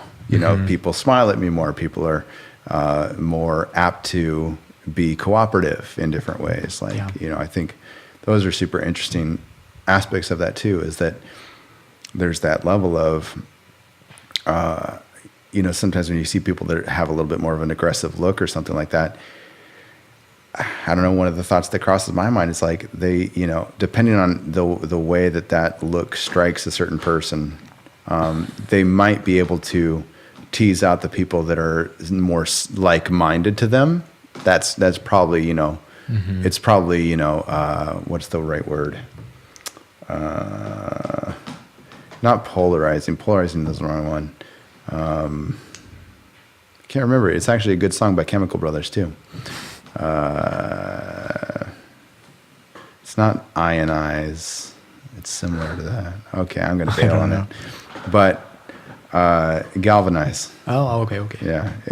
I almost feel like it's a galvanizing look, and that you kind of get your own people, right? Yeah, like, so tribalizing, if you're that, maybe. if you're that extreme or something, you're going to get those people that are like, Yeah. especially like, a punk kind of thing is a good example. Like Especially the like- cases where it's really obvious. There's Yeah, a certain, well, I mean, like, attractability. if you're really obvious about it and somebody else is like, used to be that way a couple of years ago, but now they're super normal, they might reach out to you and be like, oh, I used to be really punk too. Yeah. You Or know, they may but- feel they would feel comfortable to interact in a way that they might otherwise. Right. But the thing is, when I see those kind of people, I'm like, okay, you get that element of it, right? You get that attraction to the similar mindset kind of thing. But on the other side of that, it just in the general public, I just feel like it makes your life more difficult. Like, I just feel like life, you're choosing intentionally to make life more difficult. Mm-hmm. And then there's kind of two ways that you can approach that aspect of it. One is by being self-aware enough to know that you're choosing to make life more difficult, and being like, okay, this is a burden I'm taking upon myself. I'll deal with those consequences. Yeah. And I feel like another one of those avenues is of saying, I don't realize that I'm making life more difficult based on the way I'm presenting myself to others. Therefore, I'm going to get pissed at people and say, why aren't you treating me like you treat this other person? And so it's kind of, I think that is like a very good description of self-awareness, is where you're kind of like, are you expecting people to, are you expecting people to know you before they meet you? Mm-hmm. I guess is a good way to put it, right? Mm-hmm. Like you can't. You have to present a version of yourself that is consumable in such a way that it's going to present positive results. Otherwise, you can expect for things to be more difficult, mm-hmm. right? Like, I mean, I guess I just feel like there's a certain amount of the ability to make life easier that is within people's control. Mm-hmm. I'm not talking about whether a person is hot or ugly. I'm not really going there. I'm just trying to say, like, like that. There's a really great, phrase in Russian culture, that's like, you can be poor, but you can still be clean. So you'll find these people that are, mm-hmm. Living in very, very humble means, and they're immaculate. Mm-hmm. And it's just like, I think that's a very good way of framing it. Yeah, that's a matter of intentionality. Yeah. I've thought a lot about how I would be perceived and taken in if I, say, had a more normal haircut. Like if I had, if I removed my, everything okay over there? Yeah, you keep on talking. If I had removed my, got a haircut, did a normal, took a normal approach to the way I present myself. Looked more like a normal person, I guess. More normal than I currently am, I guess, in that standard sense. I've thought about whether that would make me, like, I've thought about what ways would people react to me differently, especially first reactions or first encounters with people, if you walk into a shop and the way someone interacts with you there. And I've really found, like, I don't know that, it's a hard experiment to make, because it's not like you have a control if you're really going to try to experiment. It's not like you can really compare someone's reaction to me this way and then mm-hmm. compare someone's reaction to me in another way. And there are things you can do with, like, people that aren't the same person, get all these different people in a room. If I were making more official, like, social experiments, there are plenty of things you could do, I guess. But mm-hmm. for myself, I've thought about it more like, how would I be received, on average, if I look more normal. Mm-hmm. But I've also thought there's something more intentional I can do. I mean, I guess not that getting a haircut isn't intentional, but mm-hmm. something I can do more intentionally on a daily basis, and that is the attitude that I present in my face as I walk in and like as I meet someone, or as I become a part of their mm-hmm. their consciousness. Yeah, right. And I've I suppose most adults have experience with this, but, like, I've noticed major differences in like if I'm in a mood where I'm just not even willing to put myself into a at least apparently better mood mm-hmm. when I'm meeting someone, it's such a vastly different reception that I get mm-hmm. Compared to if I'm either naturally in a good mood mm-hmm. or if I've really put on a better face for that situation. So, well, I mean, that's nonverbal communication. Yeah. Just as a whole. Like Yeah. that's, But of course, since I look the way I do, and like that has whatever effects that I don't know how to measure on other people that meet me, I actually do put a lot of thought, oftentimes, into like being more presentable, emotionally presentable, when it calls for it. so almost in a way that it is something that is working against you to a degree, and you have to bring in that extra effort to overcome it. It could be. In a way. To be honest, I think that probably on average it is working against me. Like Which is haircut. potentially- If we're just talking about my haircut. Yeah. It probably is a certain sort of. There is something maybe. Self-imposed social friction. Yeah, some type How of about that? friction. Yeah. Yeah. But in some cases, of course, like you were describing, comparing punk guy to punk guy, it could also be a friction reducer, but that's more circumstantial or specific against the people that are involved in that. Also, it brings up kind of the interesting part of there is so they did an experiment. I don't remember the details or the reference, but it was basically of some sort of power plant where there was some radiation of some kind. And basically they exposed half of the people to no radiation. And half This was of the- accidental? No, this is intentional, I guess. And half of the people Was this a to- long time ago? I guess so. Okay, I And would half hope of the people to a slight amount of radiation. And they found that the people who were exposed to a slight amount of radiation had much fewer problems. I would really hope this happened before people were aware of what radiation is. I don't recall any of the details. Okay. But similar to that, it almost seems like that's the same way muscles grow, right? It's that tearing of the muscle fiber is what grows the muscle. Like that's the way you grow muscles. It's not by not using them; it's by ripping them up. And so you rebuild. And I feel like it's that self-imposed friction is almost a way of maybe raising the bar. Maybe taking things That's to great. another level. Maybe continuously striving for better. I mean, like, that's one of the things I always think about is when I stand up, one of the first things that's going to go, is if you start standing up slow, like that, you start, sitting down to tie your shoes, like you start doing all these things that are going to slow you down. Like, so I like to try to stand up promptly, and in control. And it's just these like self-imposed things that where I'm adding more friction to my life. Exercise is a perfect example. Adding friction to your life to extend it. It's the most ironic thing ever that ripping up your muscles is what's going to make them bigger. How's that going to make you stronger? So ironic. Well, I like that. I like that quite a bit. The idea of social friction and that there's an aspect to I can't say that that's ever been my conscious thought and effort in the way that I create a presentation of myself. But I'm going to make this harder on myself so that I build character, that sort of thing. It's kind of the way it would I don't think come about, anybody who's going to think about that intentionally. I think that the moment you think about it intentionally, you've almost defeated the purpose. Yeah, perhaps. But I think there's probably also a consciousness effect to it, right? Like you might be able to realize that about yourself or have that moment of realization, but then you can go back to it. But I'm saying if you're, I don't know, it's one of those things of like, talking about humility or something. You're like, I'm the most humble guy I know, It's like the moment you said that, so it's like, so there's that interesting element to it as well. Yeah. I don't know, man. Life is crazy. Yeah. So when was the last time you skateboarded?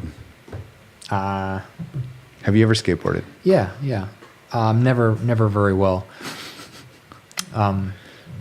Wanted to real bad, especially in my punk phase. Couldn't make it work. Practiced ollieing, things like that, but never could really make it work. I'm not sure why. I don't know whether, maybe I've kind of wondered since that wasn't until more like college.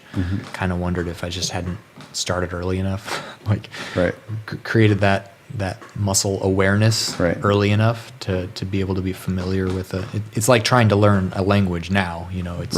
There's something physical. There's some physical barrier in the way for trying to create new things, and for some people that may not be so distinct, the barrier. But for me, I found that skateboarding was hard, trying to learn it as a young adult. So 20-year-old or whatever I was. Not really great at skateboarding, but pretty into motorcycles.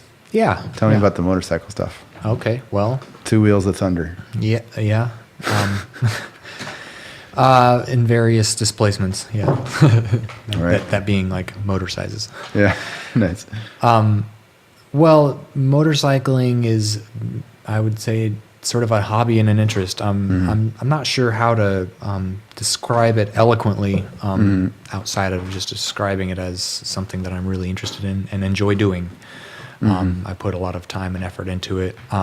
I have a group of friends, and it's one of the things that we all really love to do together. We over the last 4 years, we've put together dual sport riding trips where we go out for a week riding through the mountains and camping off of the back of our motorcycles. We haul almost everything we need with us and only stop for food, occasional food and gasoline, and we just truck it through the mountains, like on the logging roads and things. Do the logging roads get crazy, or are they pretty well maintained? Sometimes, and actually, there are, specifically on those trails that we take, there are specific GPS tracks that you can find on websites online that say, like, here's the most scenic and most exciting and fun road to take through whatever mountain range or in whatever state. Cool. And so it's not like you're making it up as you go along, just choosing a mountain road to take. You're kind of following a GPS track. But a lot of those can be blocked sometimes, landslides. There's all sorts of conditions that you can run into, especially in the mountains in the west. Before on some occasions we've come up to snow and been blocked in by snow and had to go around. We've driven through recent burn areas where we're literally picking our bikes up and lifting them over logs that are down across the road. And there's plenty of stories I can tell about how much trouble that specific situation became. But don't tell it. Tell about the story. Well, that one in particular, that was Washington State near.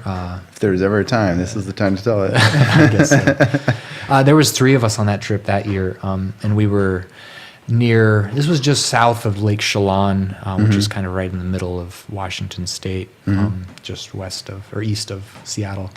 But we came up. You're coming up through sort of the tops of these mountains in Washington State. There.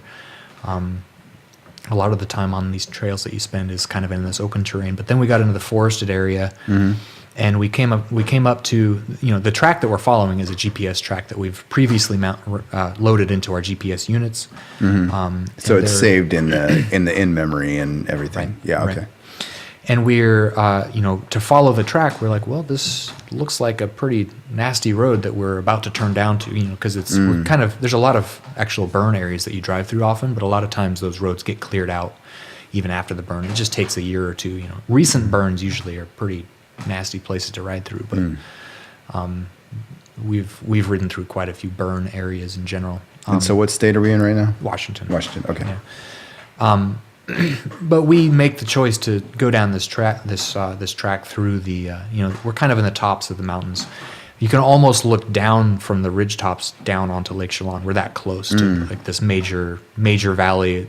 Lake Chelan is a big resort area. A lot of Seattle people go there for weekends and things like that. But we're riding through, and it's starting to get a little bit worse and a little bit worse in terms of the condition of the road that we're riding through. There are small logs at first that we're sort of hopping our bikes over. And so this is logs in mud or logs in rocks, or what would you say is the other material? Well, it's pretty dusty, especially at that time. And this road, it was pretty dusty. It was a recent burn. It was, so there's a lot of ash and sort of in the dust. It was very dry at that time, so it wasn't really muddy at all. But the roads the roads are not well maintained at that point, of course, because they're not driven over often, and there are washouts, pretty common. When you get fires, I think that there's something about forest fires that make some sinkholes in occasion. I'm not sure whether that's like roots burning or something else that's happening, but you see a lot of that, and that actually is kind of dangerous because if you get a bike in a sinkhole, you're really screwed. But with this particular situation, we kind of like, sometimes you're ducking under, you're riding on your bike, and this is all really slow. It's not like we're zooming. Right. But like you're sort of ducking underneath a log to get under it, and sometimes you're going over small ones that are just down over the road, and sometimes you're driving through brush that's basically just like laying over in the road. But in this particular case, we got through some areas and basically made the choice. I don't think we really thought about it very much, but we lifted our bikes over this one log, and this is 3 guys, 3 bikes, 3 guys, each one of us helps the other 2 guys lift their bike over and to get past that block in the road. And then we kind of realized we probably shouldn't have done that, because that specific orientation of that log and with a sinkhole nearby, like we certainly could not have gone back safely. We're kind of like past a point of return.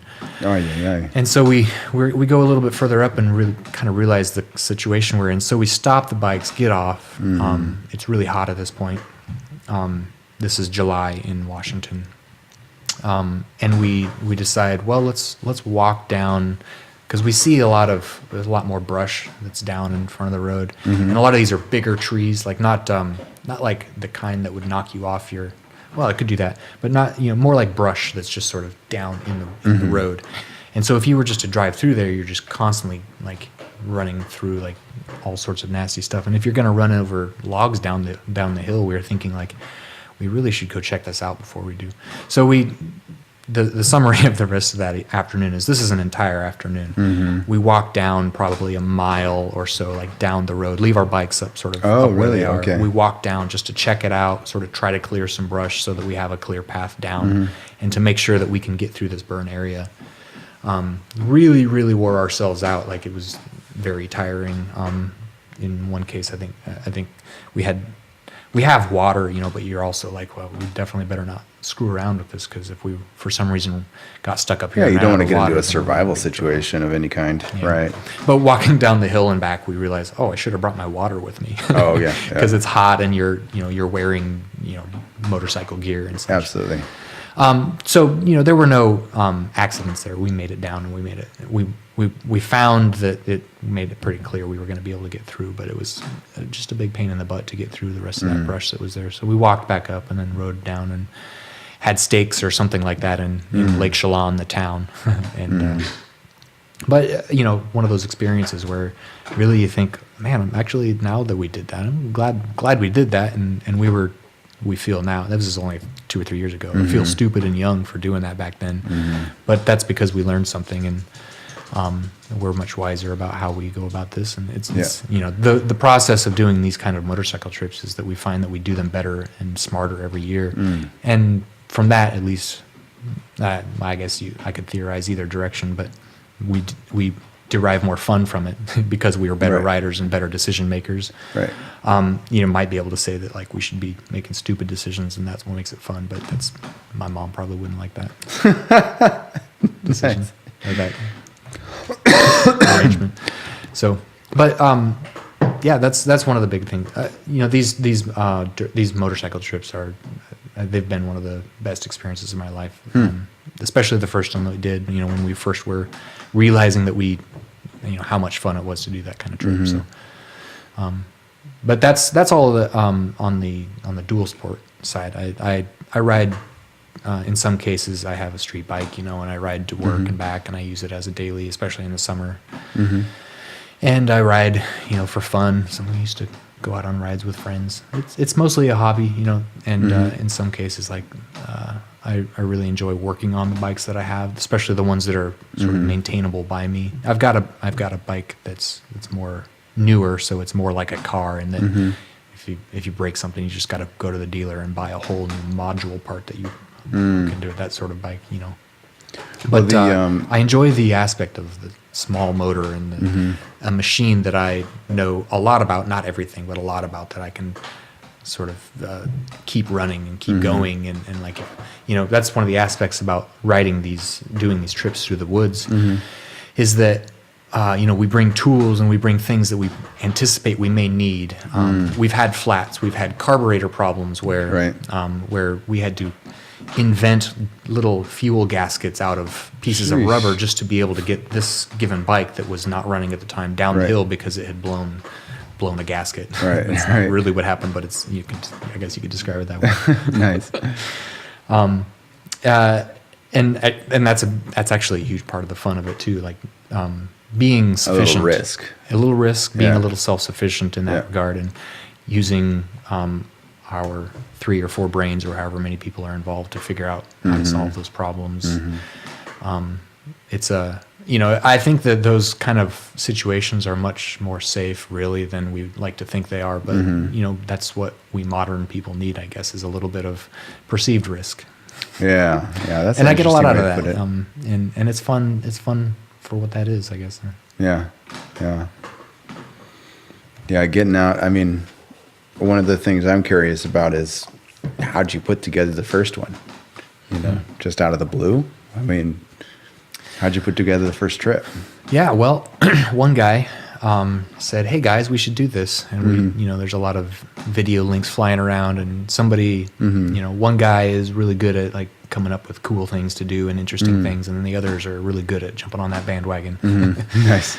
And that first trip was started by a friend of mine, or it was his initial idea. I think it probably had been talked about in various ways, but the way I remember it is this guy got a bike that was capable of doing that sort of trip, and then started yakking at the rest of us that, hey guys, we should do this. Yeah, so you need to go get that bike, and we need to plan this trip. So we all kind of got into that year, and we had prepped ourselves by watching a lot of videos and looking into it and researching and seeing. Looking for, there's a lot of communities online, especially of people that do that sort of stuff. Just because I feel like there's barriers to entry for all those kind of things. And it's very interesting, to talk with someone who's, whatever they're doing that thing. Like, whether it be A, B, or C, they're doing it. Yeah. But it's very interesting to be like, well, how did you get into it? Yeah. Because usually the there's original catalyst, huh? Usually there's, enough barriers to entry where it's like, on this day I was not doing those things, and on this day I was doing those things. So there's at least some point when there was a transition of some kind from not doing it to doing it. And I think you make a good point of like, you were doing a lot of videos, a lot of checking stuff out, a lot of talking about it, and I think that's almost one of those egging things each other on, like it's like pals, you're creating a critical mass that's going to power you through to the manifestation of it, like to the actual doing it. And that's I don't know, that's an interesting just element of the way that we get started on anything. I look at a lot of that kind of stuff as like a stair step kind of method, but almost like a janky stair, where you have to go up, really high to come down a little bit onto the step, and you have to go up really high to come down a little bit on the next step. So it's almost like this very unique pattern where it's just like you have to get this critical mass to power you way over what your next plateau is going to be. Yeah, but there's it's hard to start something. Yeah. I found that a lot of things. I find it hard to start things. Actually, I'm just talking about me, I guess. I find it hard to. This is your show. I find it hard to start something for the first time if it's just me, especially. If it's just me, it might be difficult to even decide. I just want to do this, which I don't know if that sounds for or against the sort of persona that I have, otherwise, or character that I have. But like, I've found that a lot of things, I get the most out of them when I'm doing them with people that I want to be close to anyway. And that's one of the reasons why a lot of this motorcycle stuff became a thing that I really enjoyed over the last 6 or whatever years it's been that I've been really investing in motorcycling. And that's that it's something that my group of closest friends does. And we all sort of grew an interest in it together, and some people were into it more or less before the others and such. But there's something distinctly special to me, especially about things that I've gotten into and participate in with friends or as a group. I actually always described myself as a group sports person. And I find that interesting, especially when thinking about myself, like that there are differences like that. So, for example, It's one of the reasons why I used to be really interested in snowboarding, but would never be the type of person that would ever go out on my own. It would only be with a group of friends. Hey, friends, let's go do this, and let's ride together, and let's like weave in and out of each other and stuff. Because that's what makes this fun is some sort of interpersonal, and some sort of like interaction in these physical ways and in emotional highs and things. And I think that motorcycling is similar to that. In that you're kind of on your own machine, but there's a way in which we are doing this bigger goal and completing this larger task together and as a group. I find like, and this extends to many things beyond like extreme sports and like hobbies and things, but I find like a certain deep gratification from group achievement, especially if it's something I'm finding and doing and becoming with people that I really care about. I find that deeply gratifying. Even if it's unspoken, even if it's like unacknowledged, I find something about that to be just almost essential to I don't know if that's quite the way to describe it, but it's people matter, and I mean relationships are all that matter. It's all that you're gonna take with you. And as a generally introverted person, that's one of the ways in which I feel I feel particularly connected to people is through more like occasions of things that we've done together and things that we've created together. Whereas the opposite may be like, such as an extroverted personality may be, that everything is about regularly being and partying together or whatever it might be that gives you energy if you're an extroverted person, because you're gaining energy from being around other people. But, I think there's an element of it that is a if you're a maker or not, like, do you make stuff, and then there's also the part of it, like, are you just a participant, just a spectator, or a consumer, right? A producer-consumer kind of model. And it's almost like what I hear you saying is that you find a lot of value in the producer model shared with a group of people, but almost in a consumer kind of context, right? Like, you're consuming the ride, but you're producing it in that you're working on the bikes and, doing all that extra work and planning and things. There's definitely that aspect. Because if it was just the consumer side of it, it seems like, like, I don't remember the last time you went out shopping, with the, let's go shopping, or I'm just joking, but whatever that would be, the equivalent of just consuming, like, I don't know. But not to say that just shopping is just consuming, because there's a lot of work there too. Yeah, and especially in the extreme couponing. That is. I'm just playing, but it's. Well, there are ways to use like consumption in those terms for something that's more of a production of something else of value that's somehow tangential from the actual individual things that you might be buying. Sure. I mean, that's what an interior designer is doing. They're going and buying individual things, but they're creating something bigger. In the house, in the interior that they are designing. I guess you shop for plugins and modules for your code. Code is an interesting way to fit those analogies into it. No, but I mean, it's. I guess what I was trying to get at is that I feel like makers kind of do making in everything they do. It's hard to say like the opposite is true too, that the consumers consume. But I guess it has. Can we agree that there's some people are makers and some people are not?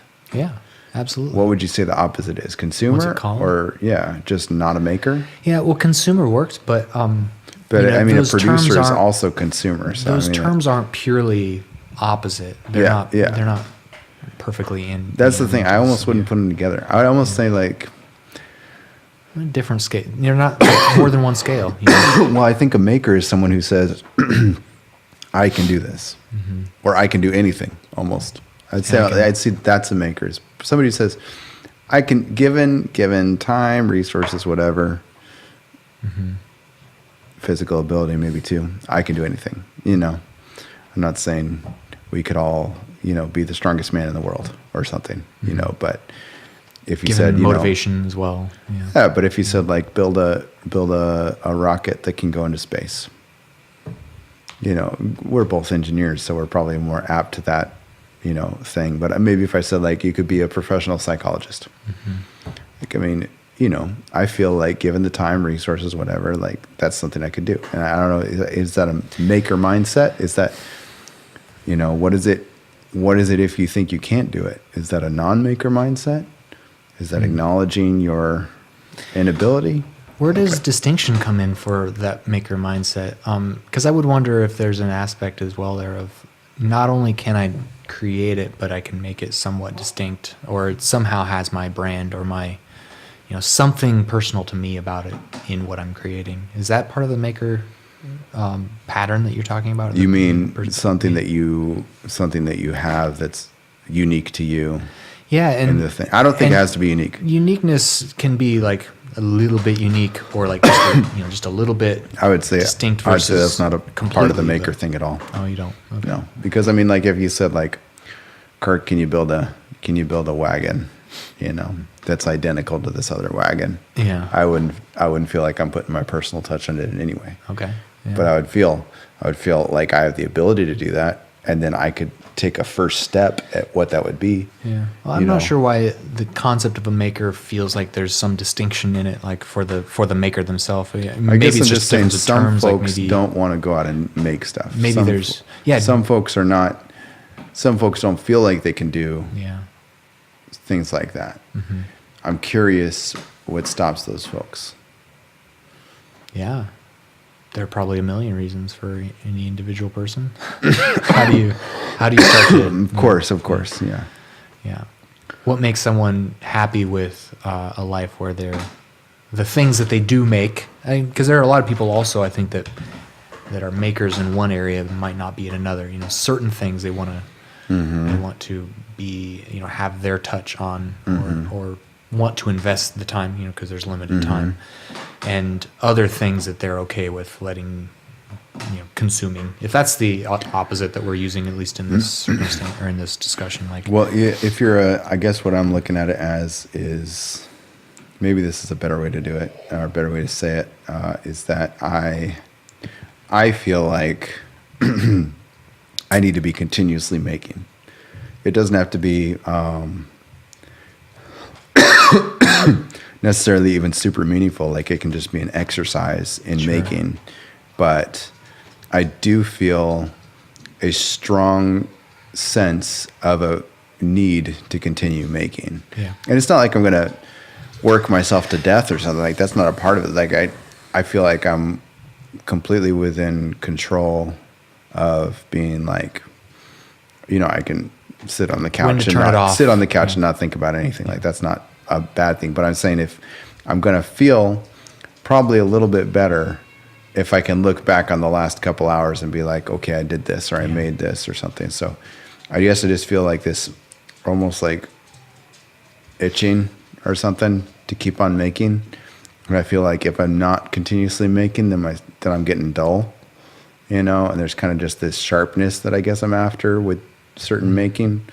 I don't know. Do you feel, I guess that's what I would describe as a maker, is somebody who's got that itch, but not everybody has that itch.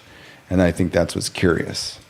I can't think of what life is like not having that itch, because having that itch to me feels like saying, I am striving to be better.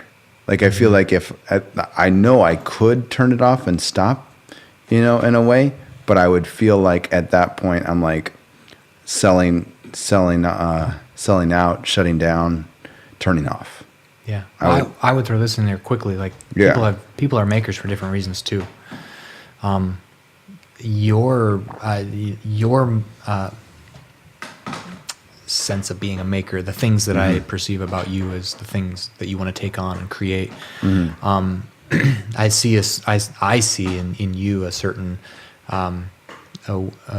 a goal, and that is what you're describing, that desire to just continually be thinking and engaging and creating things that are of value to you and hopefully to others. Others who are interested, yeah. And I think that different people make for different reasons. I would, if I'm describing myself as a maker, and it's, I find a lot of value in rest, maybe more than I once did. I've certainly found that I've slowed down some of the constant busyness and interests that I've had, to where I'm actually really happy, for example, spending an evening watching a Blazers basketball game or something, and just resting with my girlfriend, or like hanging out and just being around, eating some good food and just sort of, taking it easy. I find a lot of value in that, but I also find, of course, still a lot of value in creating things and pursuing the hobbies and interests that I have. So in that regard, in which I'm a maker, like I find that a lot of my motivation is actually more around enhancing like the things that are valuable to me. And I think usually that's more about, for me, that's usually much more about creating the world that really only I and the people directly adjacent to me like really inhabit, adding to things that are part of the things I like to take part in as a group, such as working on my motorcycle, working on my house, which I live in and which people depend on me to continue to maintain because I have roommates that rent rooms for me, working on things that I find to be inherently requiring a maker attitude. I don't just go hire a handyman for everything that needs to be done on my house. I try to do as much of that stuff as I can on my own.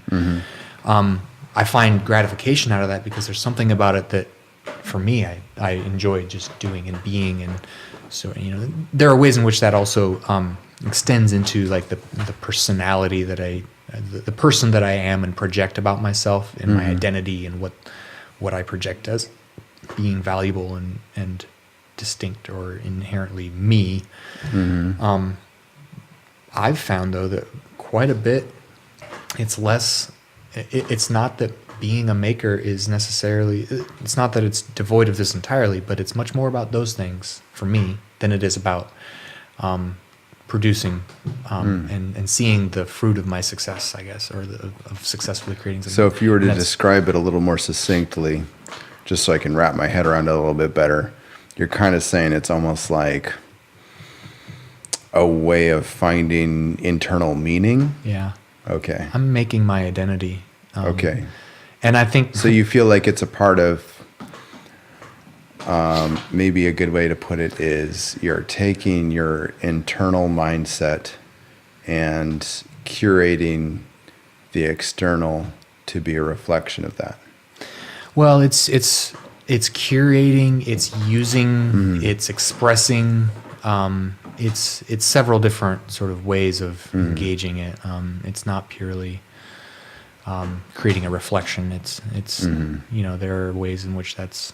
But you're saying it's not my model, which you described as more producing. I think we have a little bit different models. Which is really, this is very interesting to me because I was always under the impression that makers are kind of uniform in a way, that it's all about producing. Yeah. And not even so much that it has, that production has to be, sold or something, but just that it produces something of value to the world. Not even the world necessarily. Or, well, either capital or lowercase, I don't know which. Well, I mean, even to just yourself, like where, I'm maybe doing a side project just to kick the tires of a concept. And just see if it's even viable. Yeah. Just for curiosity's sake. Yeah, I think we are actually different about that. Like there are certain ways in which I would have a terrible time motivating myself to do certain types of work if it's only exercise in a way. In some ways, if you describe kicking the tires, that's a good way to say it. So one maker model is exercise. The other maker model would be what? What's one word? Expression. And what's the difference between exercise and expression? Different outcomes, I guess. Different targets of what's being created, or the things that are sort of the byproducts of whatever the actual subject is that's being created. It's almost like the in exercise, the target is like directed outward, but and the point was to try for that target and to fail, because it was just an exercise in performing something, but maybe the, what'd you call it? Expression one is maybe more of you yourself are the target audience, and you're doing it for you. Yeah. So interesting. Yeah, and there are mixes of those as well, of course, but predominantly I would describe myself in that sort of expressionist. That's a very interesting thing. I've never thought these thoughts before. There's got to be more too. I've never realized, our distinction and our difference there, and that we can have a commonality in both being makers, but be so different in motivation. Right, which is actually descriptive of a lot of the conversations and interactions we've had, and it informs a lot of historical context for me when I think back about things, and I'm like, okay, that's where we were on the same page. Like you and I specifically? Yeah, you and I specifically. That's why we were on the same page in this moment, and that's why we were completely off the same page in that moment. Yeah. Have you done Enneagram? Have you looked into the Enneagram personality test before at all? No. It describes, I've described myself a few times already as the number 4 type, which is sort of the artist and the romantic and the individualist. But it's for you to have a quick summary in case you're not aware. It's 9 personality types, and there are ways in which they all interact, and there's books and books and books that have been written on the topic. But it's sort of a model of personality types in putting them into categories or similarities. And one of the things that makes it distinct from like the Myers-Briggs, which is the one you may have heard of, like introvert versus extrovert, right. versus hi puppy. One of the ways in which it's different is that Enneagram is more about what motivates you. Myers-Briggs, I believe, if I remember right, is more about what causes you to, or how is it described? Predictors of behavior, I guess. I don't think that's certainly not doing it justice. I can't remember the exact sort of phrasing that would best describe that. But Enneagram talks a lot about motivation. So thinking about myself as a 4, as an individualist type, I'm motivated by building of self-identity and things that are maybe nostalgic or romanticizable or things like that. Something of some value that's somewhere not direct, maybe less direct than another personality type of the in the Enneagram is like the enthusiast, and I'm not very good at like pegging people, because that's a thing that people that study Enneagram love to do. They love to say like, oh, I think that you're a number 6. Right. I think that you're probably a number 9, things like that, and then they get really excited or really sad if they're right or wrong. I don't know. I'm just sounds like they're a number 9. No. But one of them is the enthusiast, and the enthusiast is sort of always interested in the next thing, and it's probably more of a type A type personality, somebody who's busy and might be something that's like that might describe your personality, because the motivation that underlies the things that you choose to do and choose to engage in is very different from the motivation that underlies the things that I choose to do and get engaged in. Even if they might end up being the same targets, the same things that we end up doing. So I think that's an interesting comment in and of itself, just about interpersonal relationships, that I think is super interesting, which is that in the same way we all have different backgrounds, different experiences, all that. Many times we come together on commonalities, on common ground, and that's really where, like, I would say, is the basis of relationships, right? It's our commonalities. From our commonalities, we can discuss our differences, but I would venture a guess that, like, we don't come together on differences. We come together on the commonalities, and we look at the differences. I would say that healthy relationship at any level starts with commonality, not with difference. Yeah. Yeah, and then to that point, though, it could be a very different cross section. Sometimes the commonality is you were pretty close the whole time, and then you had a crossover, and that was kind of the commonality. And other times it's like you're coming from completely different places, and 90% of it is, you know, on either side or the other side, but there's like that 10% overlap. Yeah. You know, so in some cases it's like a lot of overlap, in other cases it's very little overlap. Sometimes, I don't know, I'm almost thinking of it as two trees that are, you know, their silhouettes are overlapping each other, and what that kind of looks like. And those trees can look two shadows, completely different. Yeah, two shadows, and it's in like here there are multiple shadows because of the lights overhead. Well, so the thing is, it's like I just think it's interesting that people can come from such different places and have commonality, and I think about that sometimes when I'm interacting with somebody who's very different from who I am, but we have a lot of commonality. And I'm just like, how? You know, I mean, I think that's one of the interesting things. How do you have that commonality when you're coming from there? Like, that's crazy town, you know? And it's almost like I, you know, like that would, in a way, almost be descriptive of my marriage, you know, in a way where we come from very different places. We approach things very differently.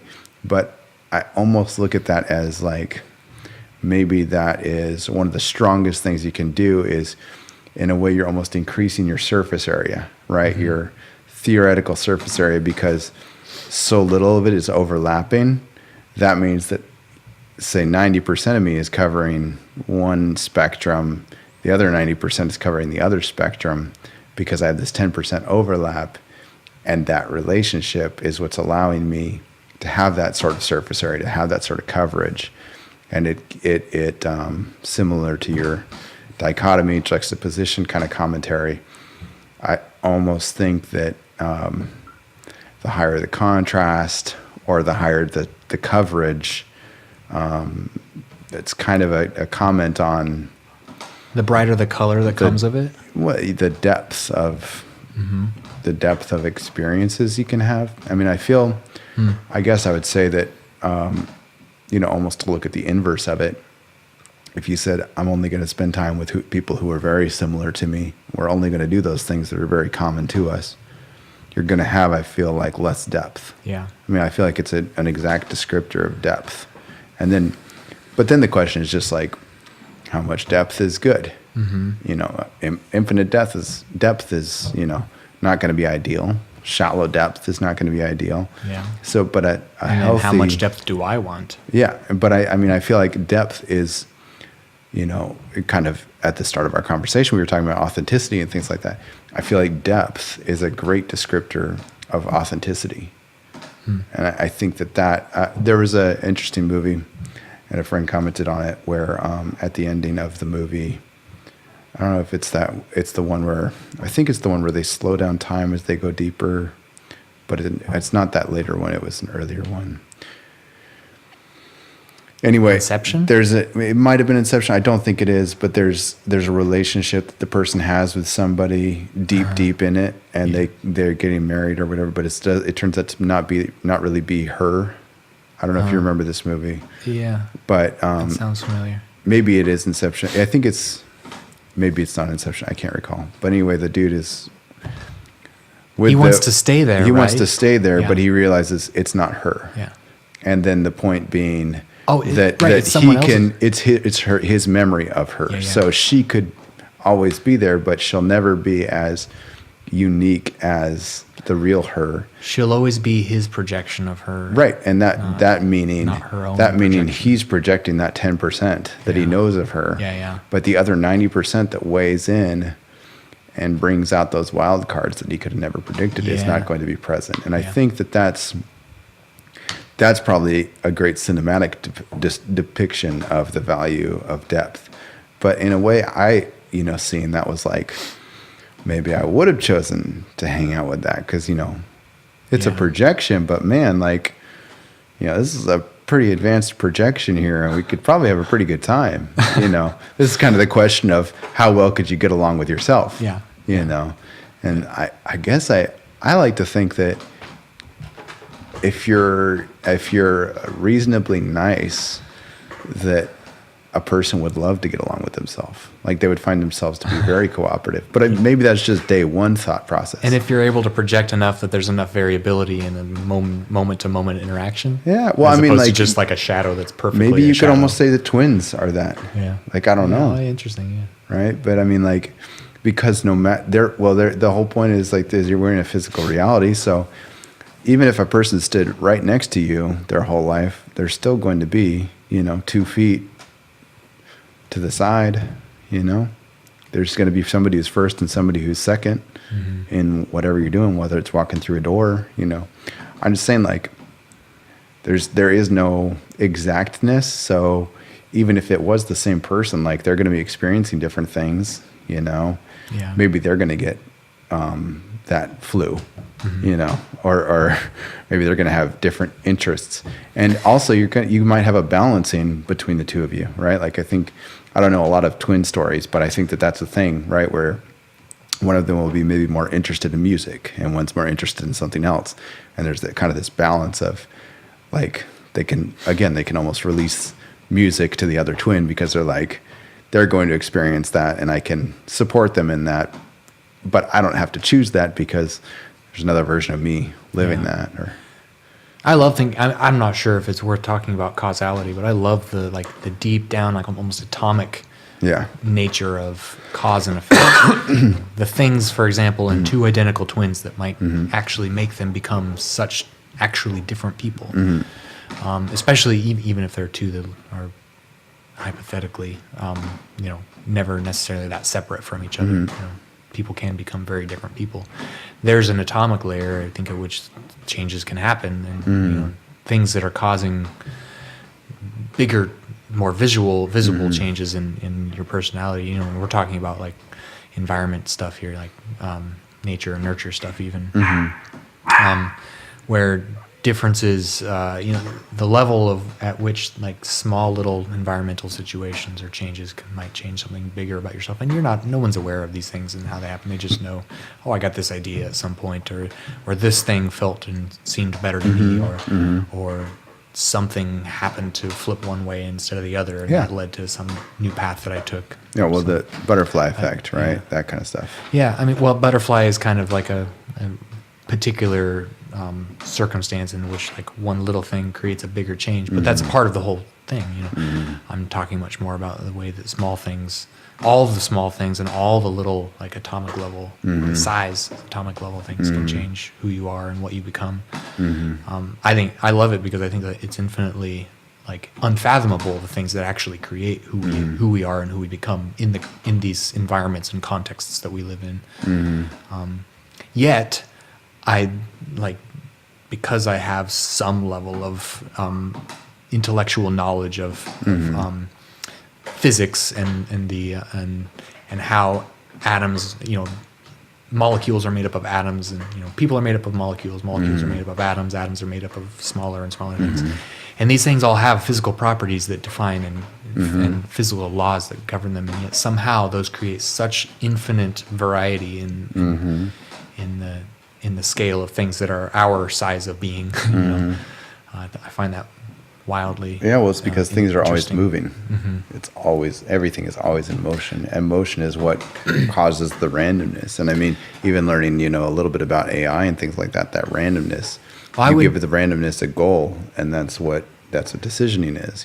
One of the things that makes it so interesting to me is that I find like that randomness, at least theoretically, and maybe there are some things about randomness theory out there, I don't even know, but randomness is only perceived randomness, and it's on the scale in which we exist.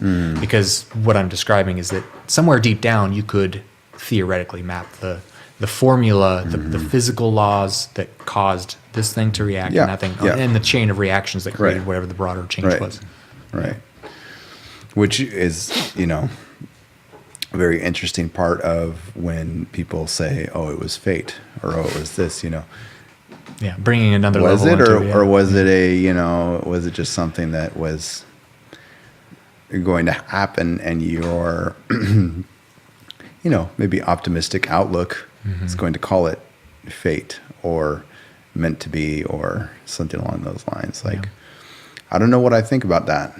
I haven't. I mean, I've explored that thought process many times, but I don't know that there's a super viable way to come to a conclusion on whether some things are, a blessing or a curse or a fate or whatever it might be, or just completely coincidental. I mean, most of me says it's coincidental, but another part of me says, don't close the door. Like, there's no reason to close the door on it being providential in some way. More, spiritual terms. No, that's the right word for it. Is it, if it's something, I guess that's the way that I would put it. Is it's not so much that I say it's not providential. I just say I think it is coincidental, but I'm not going to close the door on providential. Mm-hmm. But I guess I've just seen and heard and am aware of enough to know how many coincidences can occur. And then also I'm aware and know enough about perception to know that it's extremely easy for us to look at something coincidental and apply meaning to it. Yes. And I think that that's a huge part of, life. And I don't want to take away somebody's perception of something and say, no, that was just coincidental. Because what does that achieve to, if somebody's saying, oh, this was providential, and then you say, no, that was consequential. Yeah. Like, what did that achieve just there? Like, I don't know that it achieved anything. Like, was it really so bad that somebody had like a slight thought difference than you did about the origin of this event? I don't know. Yeah, it's likely more. In our world, it's probably more often than anything else just more about projection of one person's, or attempted projection of one person over another's opinions, political, religious, whatever. Yeah. I find that really interesting as well, the idea of, the difference between, it's not even just fate, we're talking about miracles versus not, to use a very loosely. That's a nice Einstein quote, actually. Everything is a miracle or nothing's a miracle. You get to pick the way you look at it. Well, perhaps that's like that description is a little outside of what I think going for, but sure. Describing miracles as something that tends to that bends the laws of physics.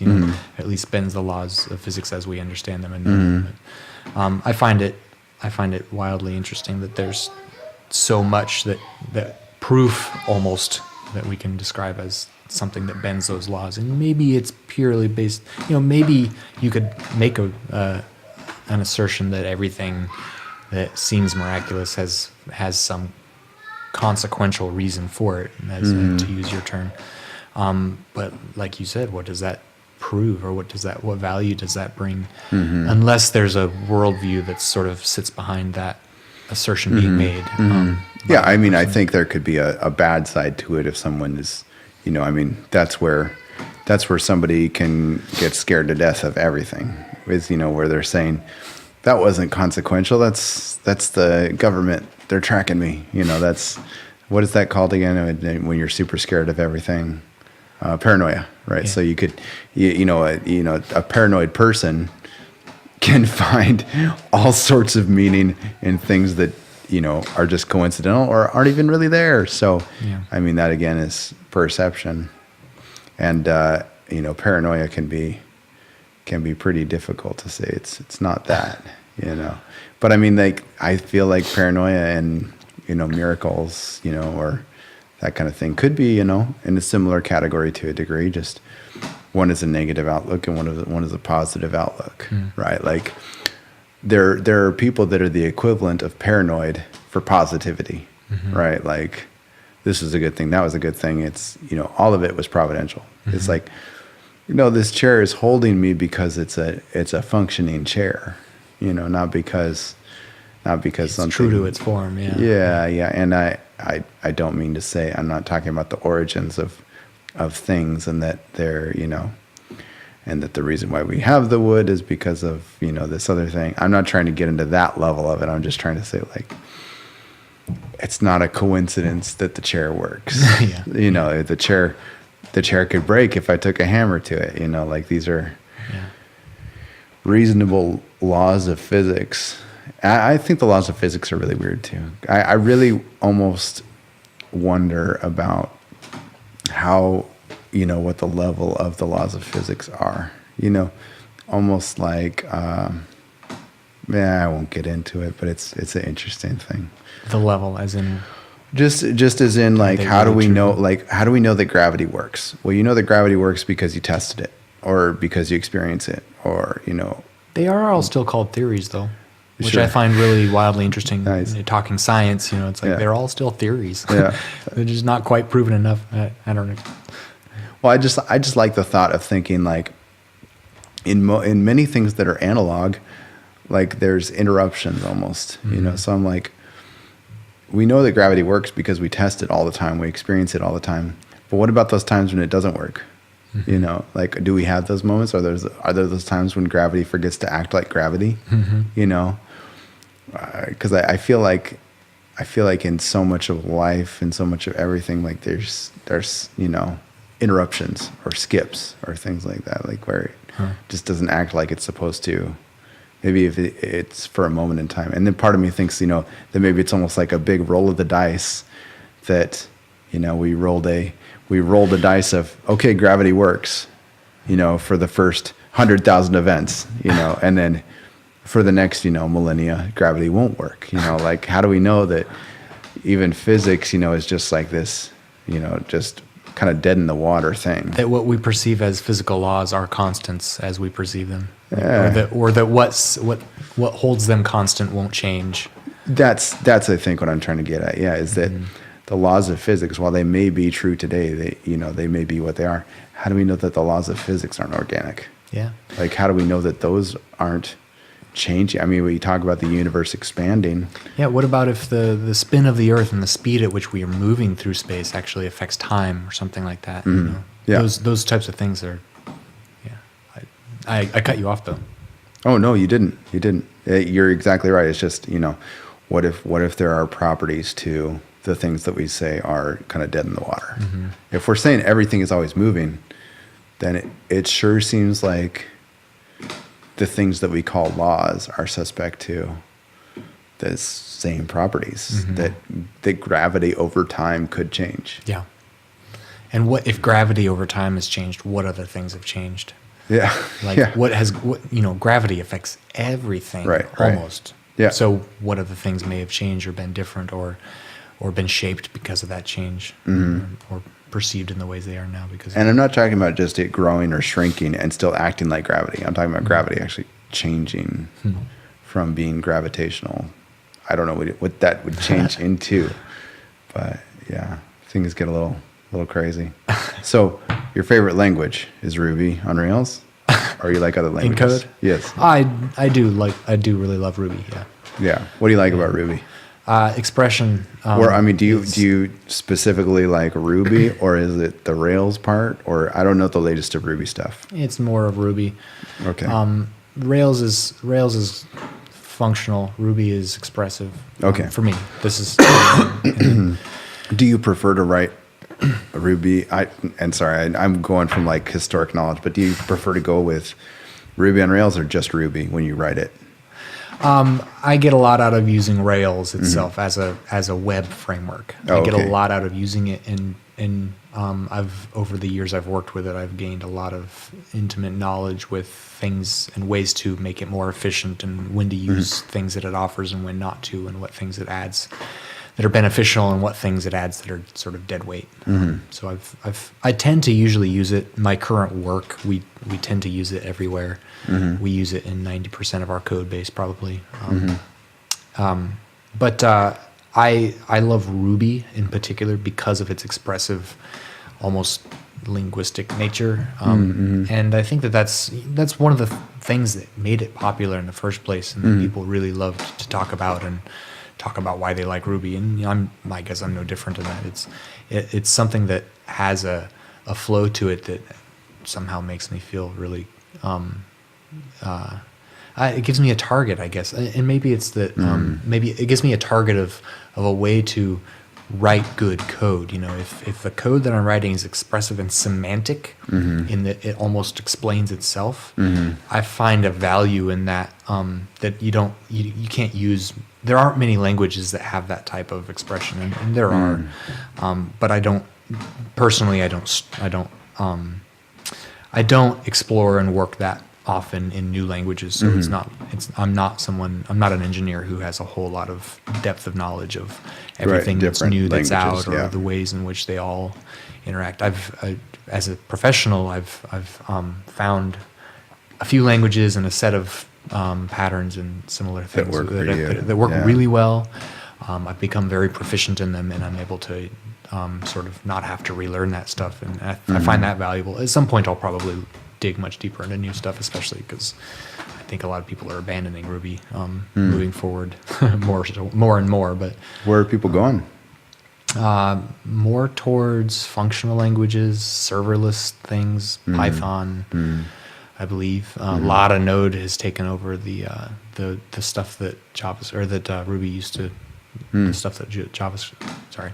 Could you see yourself moving to Node? Oh, I work in Node actually regularly. We have a Node app or two at my work, and I can't say I would choose it. It'd be more of a extra circumstance that would determine that. But we chose it for specific reasons why it would be best for that job. So that was purposeful, but it doesn't make it my favorite. Yeah. I still really enjoy the Ruby stuff. So I really wish that I could learn more languages, like that I could, I don't want to go through the process of learning other languages, but I want to know other languages, because I'd love to know the good parts of those languages so I could pull them into what I do. Like I think that that's one of the saddest things about coding is that when you think about, speaking language, we're all going to say the same kind of things. Sure, there might be some differences, some additional words here and there, but for the most part, you see a chair, you call it a chair. Maybe there's a different word for that in each language.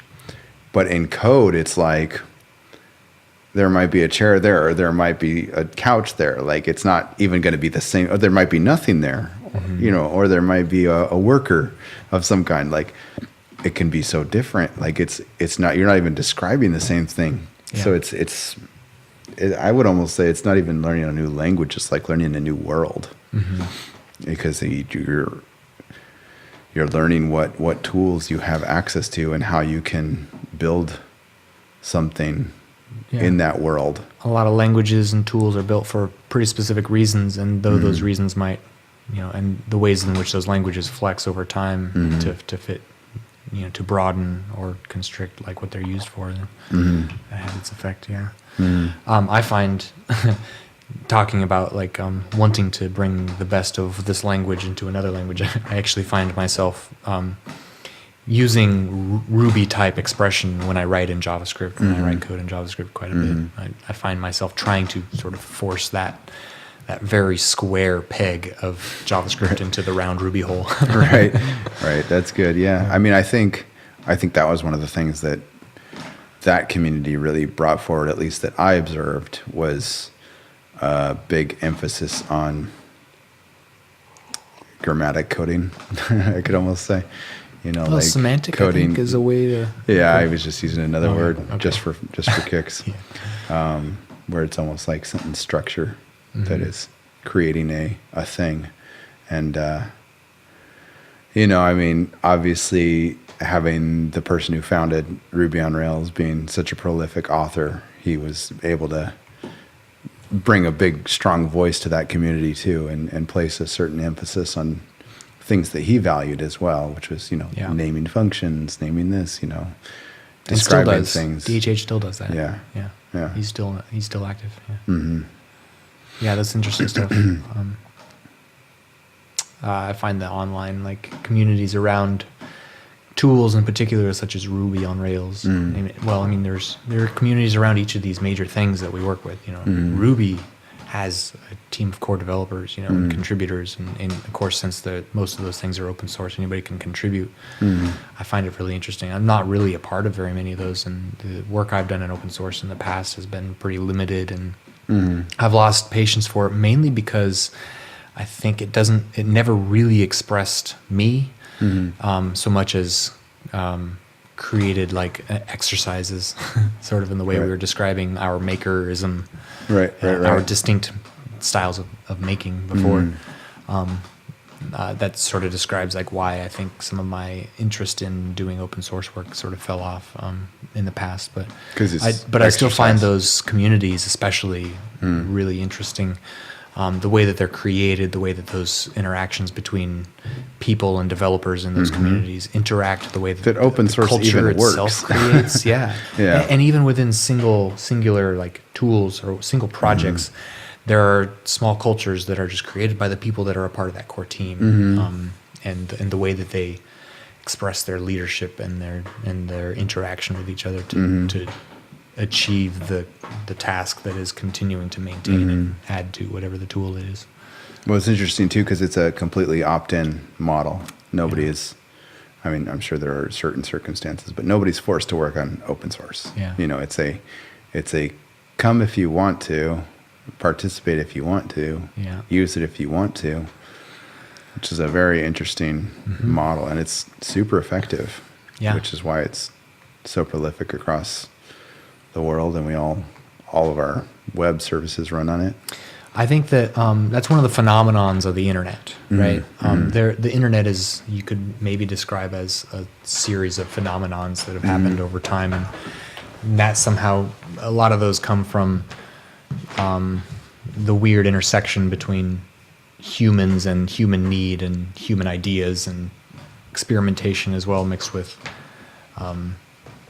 actual tangible expectation of some outcome.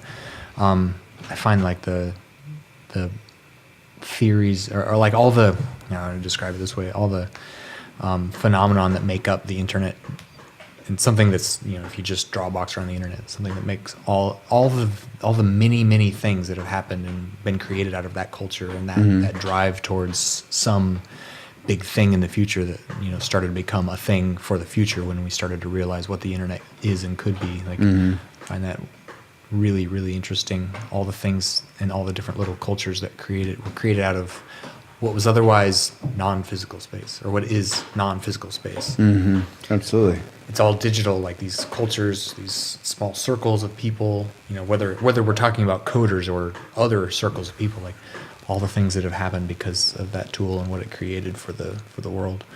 And that doesn't just include a lot of the negative things that are happening and a lot of the commercialization and things like that have happened too. But I find it really interesting how that put so many things and norms of civilization sort of on its head, Oh, absolutely, yeah. Turned a lot of things upside down. The way that changed the economy, and the way that the economy will be even more so in 10 and 20 years when we can't, in ways we can't even still imagine now.